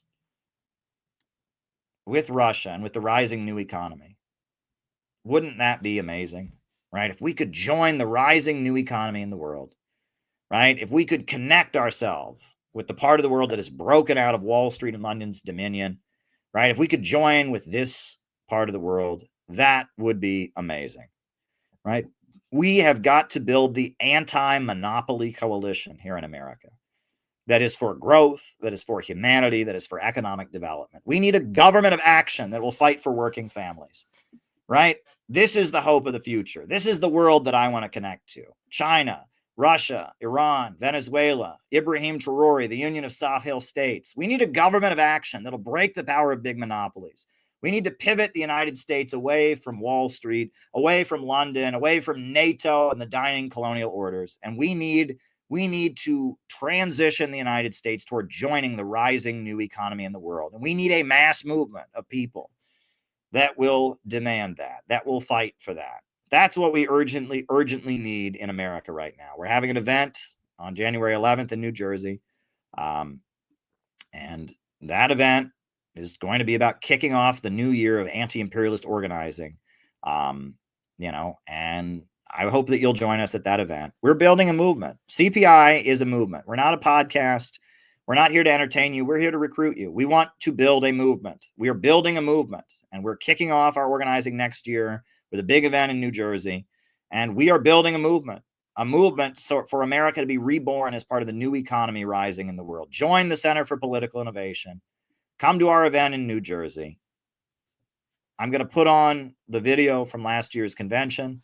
just the overview video, and then I will do the roll call, and then I will answer people's questions. So if you got a question, now is the time to send it in. I'd like to end this before midnight. I do have to get up for church in the morning. Let's go.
All right, names and locations, names and locations. Who is with us tonight? Names and locations, names and locations. I will call you all out as I see you.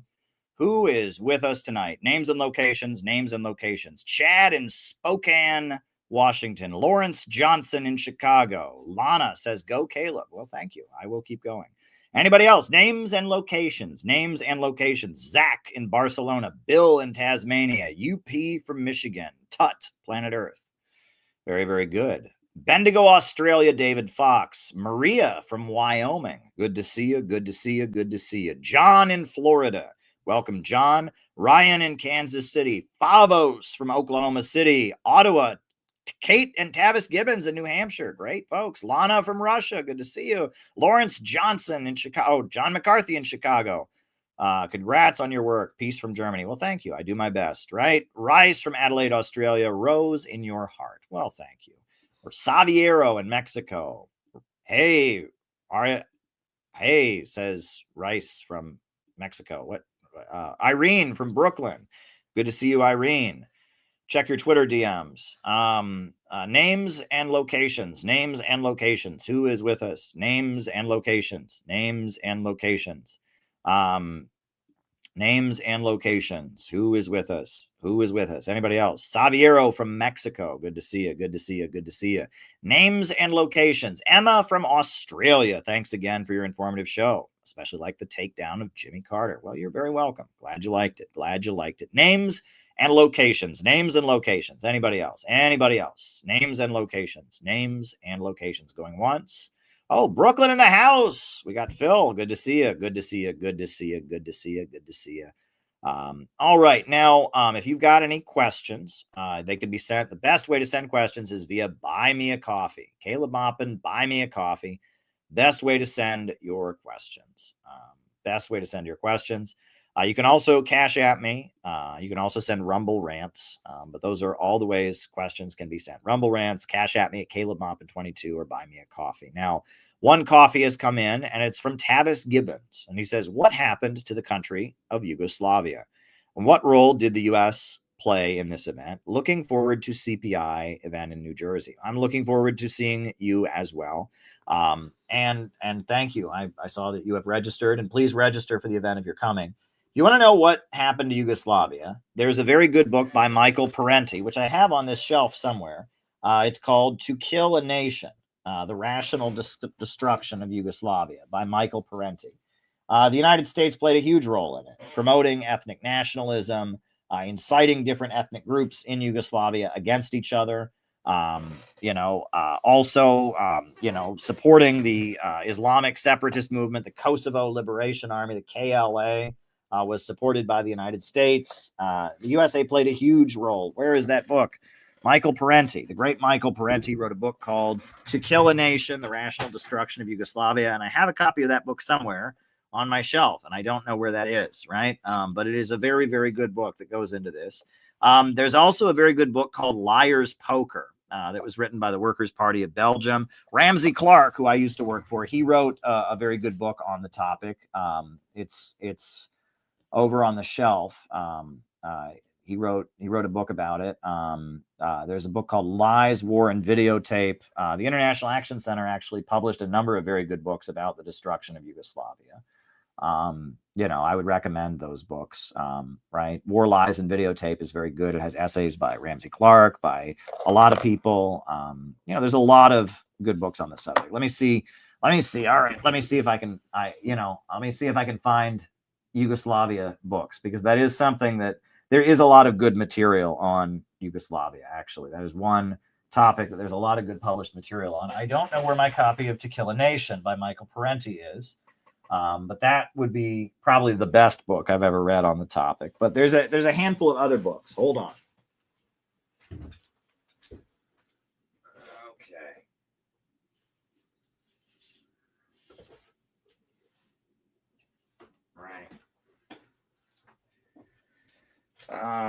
All right. So we do have this is a very good book, and it's called War, Lies, and Videotape: How Media Monopoly Stifles Truth, and it's focused on Yugoslavia.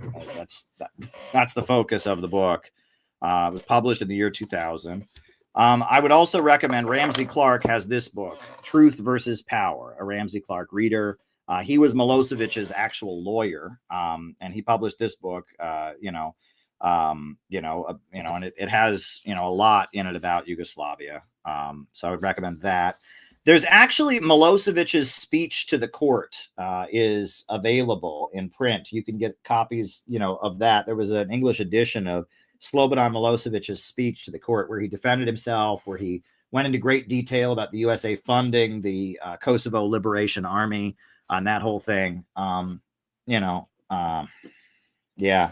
So yeah, there's a lot out there on this. But yeah, Michael Parenti's To Kill a Nation, which I have here somewhere.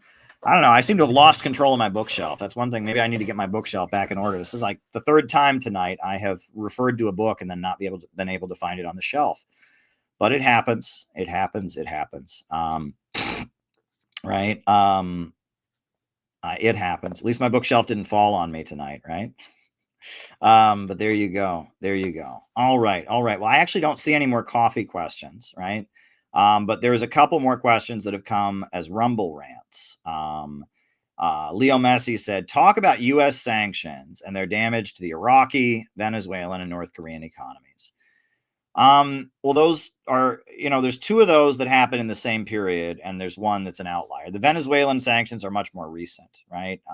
The sanctions, the USA started putting sanctions on Venezuela, when Chavez first took power, 2002, 2003, but they really started putting new sanctions on Venezuela. Oh, we have another coffee question, but I'll finish this one and then I'll answer that one.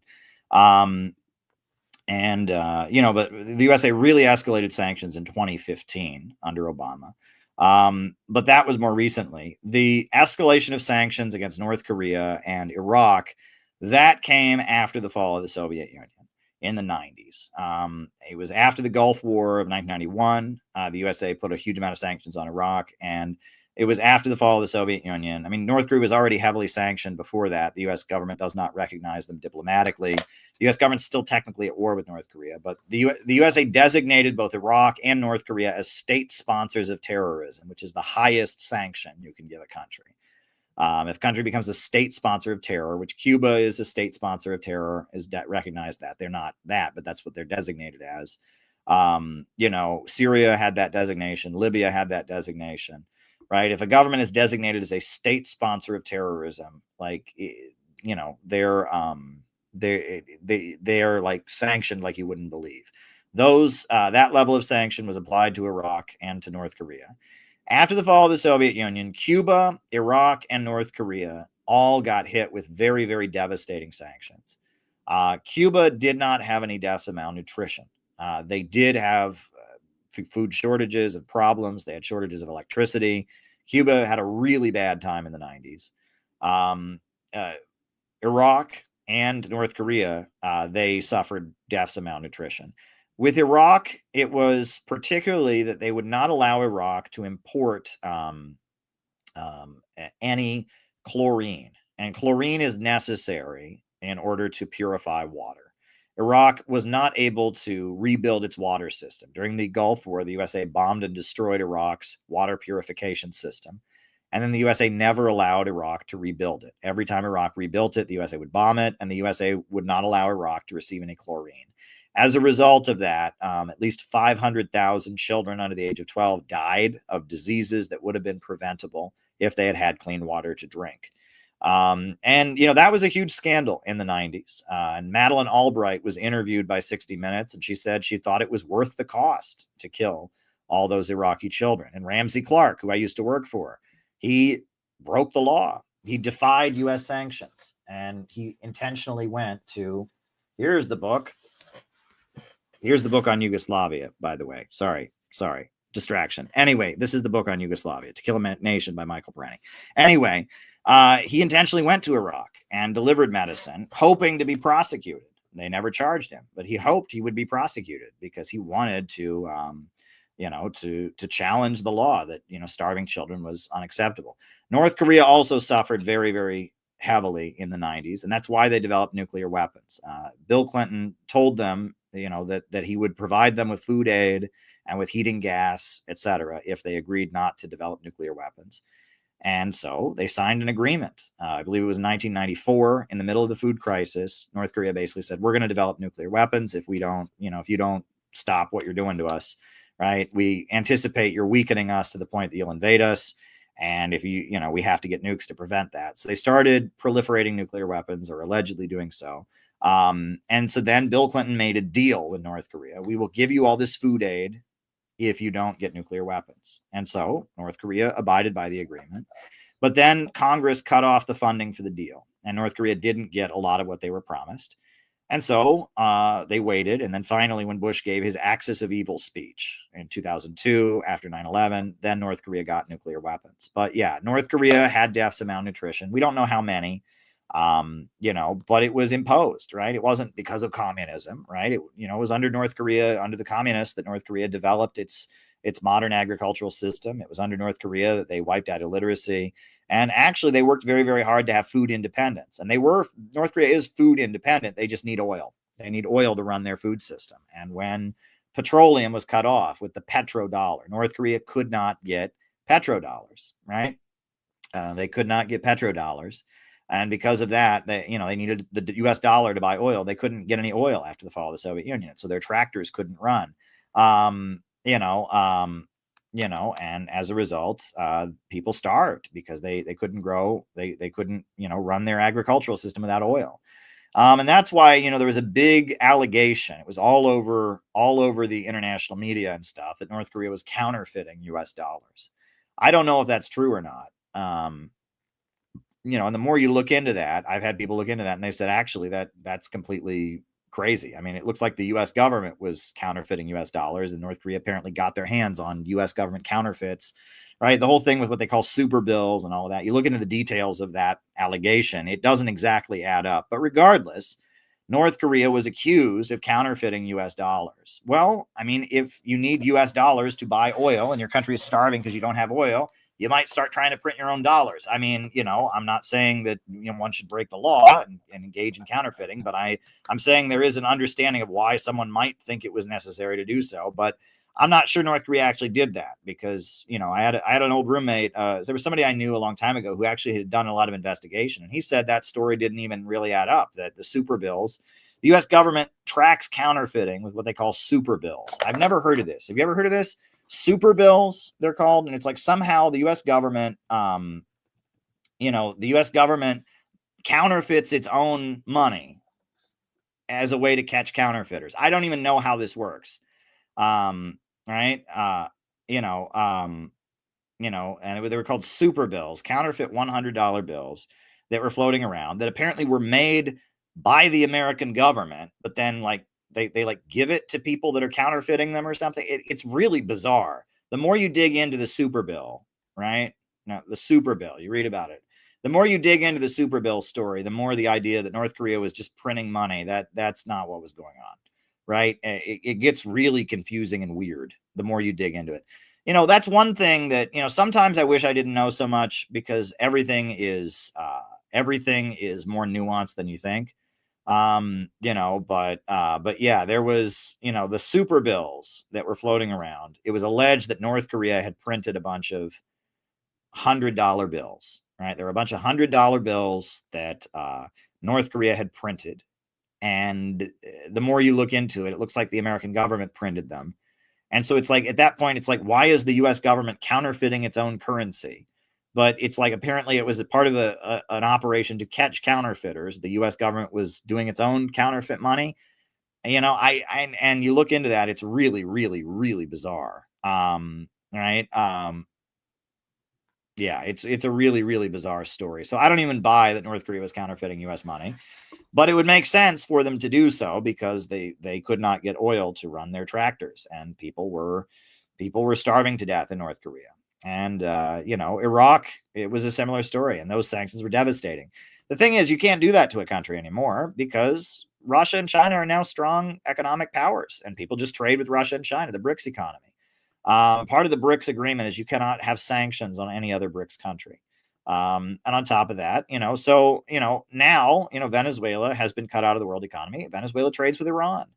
And that increasingly there's this whole new economy rising in the world. And so the USA sanctions a country and says, all right, you won't be able to trade with us. In the 90s, yes, that was a death sentence for a country. Millions of people would die in your country of food. Now, if a country doesn't trade with the United States, they trade with somebody else. And so it's that whole thing of, the USA is worried about the devaluing of the US dollar. And that's actually what Tucker Carlson talked about, was that all these countries don't use the dollar anymore because they don't want to be sanctioned, right? And that using the dollar, makes you very, very, subject to US sanctions. And if the USA sanctions a country and you use the dollar, you can't trade with them. And so as a result, there are all these countries that are not using the dollar, and the dollar is going to lose its value. And if the dollar loses its value, our standard of living goes way down. You think inflation's bad now. Right now we have inflation for different reasons, largely because we have inflation right now because the price of gas was going up as a result of the Russia-Ukraine conflict, et cetera. But if the US dollar was starting to really devalue because people weren't using it around the world, we would really have very, very, very bad inflation. Right. And, a currency, its value, this is interesting. The more of a currency there is, the less the currency is worth. That's true. So printing money makes inflation happen. So every time they print a dollar, the US dollar loses a little bit of value. However, the value of a currency goes up the more countries that use it, right? The more trade and transactions that go on with U.S. currency, the more valuable the currency is, right? So that's why the petrodollar, which was part of the Bretton Woods Agreement, that you can only trade oil in dollars, was a huge boost. American currency had a huge value because everyone who bought oil anywhere was doing it with the U.S. dollar. After the fall of Commie-Con, right? You had the petrodollar. The petrodollar existed at Bretton Woods, but you still had the Soviet, the commie-con, the Soviet-aligned economy. People bought oil there, if they bought it from the USA, or from the West, they had to buy it in the dollar. Well, that's fading, right? And Iran sells oil to India in rupees, and increasingly countries are not using the petrodollar is no longer the rule, and increasingly countries are moving away from the dollar, and as a result, the dollar is losing value. And that's the result of all these sanctions. When we sanction countries, the result is that people don't want to use U.S. currency because they want to be able to trade with people. And yeah, there you go. All right, next question. The USA has consistently shown the world they cannot be trusted to make any agreements. Yeah, you're right. I hate that, and that I wish that was not true. I would really like the USA to make agreements and keep them, but that's not the case. Decades of lie and betrayal, immediately discarding any agreement the moment they felt it suited them. The world now realizes that the Americans simply cannot be trusted. They've learned this the hard way with millions of deaths and countries destroyed. How do you suggest starting to overcome this? Yeah, the USA doesn't have a really good credit score now, does it? Right? Iran made the Iran nuclear deal with the United States, and then the USA murdered Qasem Soleimani and destroyed and killed top Iranian generals and imposed new sanctions on Iran, and Trump ripped up the agreement. Iran really regrets the Iran nuclear deal. When I was in Iran in 2015 when the deal was being negotiated. And many times I was asked point blank, should Iran sign the deal? And I said, I don't know. That's what I said. I didn't say yes because I thought something like what happened might happen. I didn't say no, though, because I didn't want to be lobbying against my own country, right? And I knew, so I would give a neutral answer. I'd say Iran has the right to do this deal, but I understand why they might be cautious. And I would say, I don't know. And there were some people I was in Iran with that were clearly there to sell the nuclear deal. There were some people I was in Iran with that were clearly there to persuade Iranians not to sign the deal. And what I did when I was in Iran is I said, I don't know. And when the deal was signed, I recognized that even though, there were limitations, I said that the deal was a step forward in the sense that the USA put in writing that Iran has the right to peaceful nuclear energy, right? The USA had never acknowledged that Iran has the right to have nuclear power plants. That was the first time the US government in writing admitted that. So that was a victory. But other than that, the Iran nuclear deal was betrayed. Libya, Gaddafi was making deals with the United States. He cooperated with the war on terror. He and Obama were close. And then look what happened to Libya, right? And there are many countries that have tried to negotiate with America, and the result is not good. Cuba, right? Cuba, the USA opened an embassy in Cuba. There started to be diplomatic relations, and look what happened. Now things are worse. Now there's many countries. And how do we go about repairing that? Well, the USA should do a deal with somebody and keep their word. That would be like the first step, right? I think, if you got a bad credit score, there's ways to fix it, right? You just start doing the opposite. You start living differently. So I think the USA has a pretty bad credit score when it comes to making deals. The first step would be to make a deal and keep it. That would be the best thing to do. Make a deal with somebody and keep it. Maybe this Iran or maybe the Ukraine conflict deal, maybe that could be the beginning. What if the USA made a deal with Russia to end the war in Ukraine and they kept the deal? They kept their end of the agreement. And if a new party came in, if the Democrats took office, they kept the agreement. And everyone just took the agreement, right? So, yeah. So there you go. That would be the first step. Okay, now Leo Messi also asked, Ana Paula Luna has gassed up Venezuelan regime change. I'd be wrong. Okay. She's in Florida. She's a Republican. She's also a Zionist. She's very friendly to Russia, but she's, on Venezuela and on Israel. She's not where we're at. I'm glad that she's so in favor of making a deal with Russia, and I'm paying very close attention to it. But yeah, on other issues, she's a typical Trumper on a lot of issues. I'm not surprised by that. I'm not gonna, whatever. Look, in the real world, nobody's, you have to be able to make alliances, etc. Darth NATO, such a good thumbnail for the stream. Well, thank you. What is the history and mission of the Open Society Foundation? Open Society Foundation is a think tank run by George Soros, that funds activist destabilization campaigns. Look, I am so done arguing with people about communism. George Soros is not a communist. George Soros is one of the most effective anti-communists ever. He funded color revolutions, right? With the Hungarian billionaire who funded dissident activism in the Soviet Union to bring down the Soviet Union, funded protest movements in Czechoslovakia. I mean, George Soros has overthrown more communist governments with his Open Society Foundation and his liberal activist think tanks than anybody. Just because someone's not a Republican doesn't make them a communist, okay? George Soros is a liberal anti-communist. He likes Native Americans. You know, like, who is this idiot in the chat? He's a communist, really. So why did he overthrow the Soviet Union, you dummy? You know, why did he overthrow the governments of Eastern Europe? Why is he trying to destabilize China, and his activist groups are working to undermine China? You know, name me one communist government that George Soros supports, right? I mean, everywhere that George Soros's regime change, color revolution activist groups go, they destabilize countries. So tell me, how in the world is he a communist? How is he a communist? Right? He overthrows governments not in line with the Vatican. So is the Vatican communist? The Vatican is communist if Soros is a communist, right? Like, what is wrong with you, right? So the Vatican's now communist. The communists are Catholic.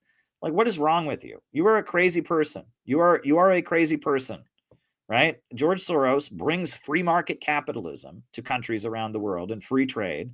He overthrows Marxist governments to spread Western liberal capitalism. He says China is one of the greatest threats to the world, right? He rants against Xi Jinping.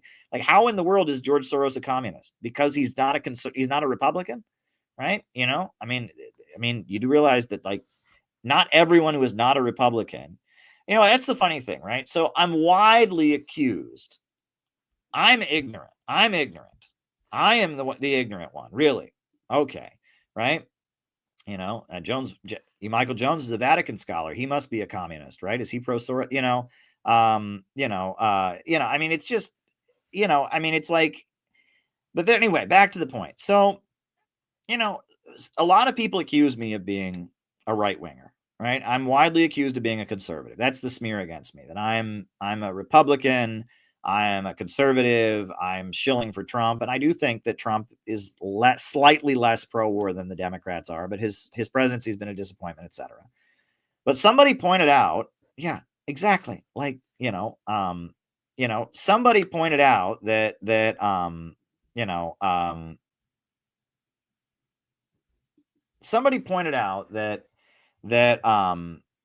in a way, what I've written about in books like my Divisions in the Ruling Class book, and in my book like Trotsky and the Neoconservatives, that in a way,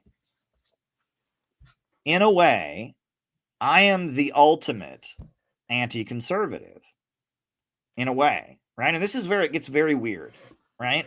But, right, generally, I am at this point more critical of the left than the right, because I feel like the left is kind of running things, and the left is no longer anti-imperialist. The left is just kind of defending the establishment. But someone pointed out that in a way, I'm the ultimate enemy. I'm the ultimate debunker of American conservatism, because American conservatism is largely premised on the idea that Democrats, liberals are agents of the Soviet Union. And my work goes in great detail showing that that is not the case, and showing that, in fact, the new left was weaponized to destroy the Soviet Union, that the Democrats are the more effective evil who overthrow governments. And in a way, one of the largest underlying assumptions of the American conservative movement, I am the greatest debunker of, right? And I think that's interesting too. So people say I'm actually, I'm soft on Trump. I'm soft on conservatives, but in a way, one of the primary beliefs of conservatives is that the Democrats and the Soviet Union and China are in cahoots with each other. And my work is largely focused on showing that that is not true.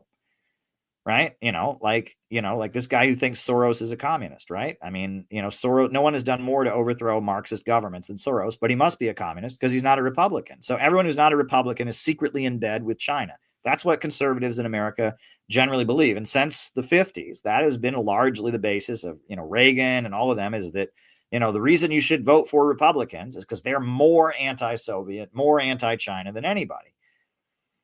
And my work documents in great detail that is not the truth. I know that Democrats and the New Left and George Soros are much more effective at destabilizing and overthrowing communist governments.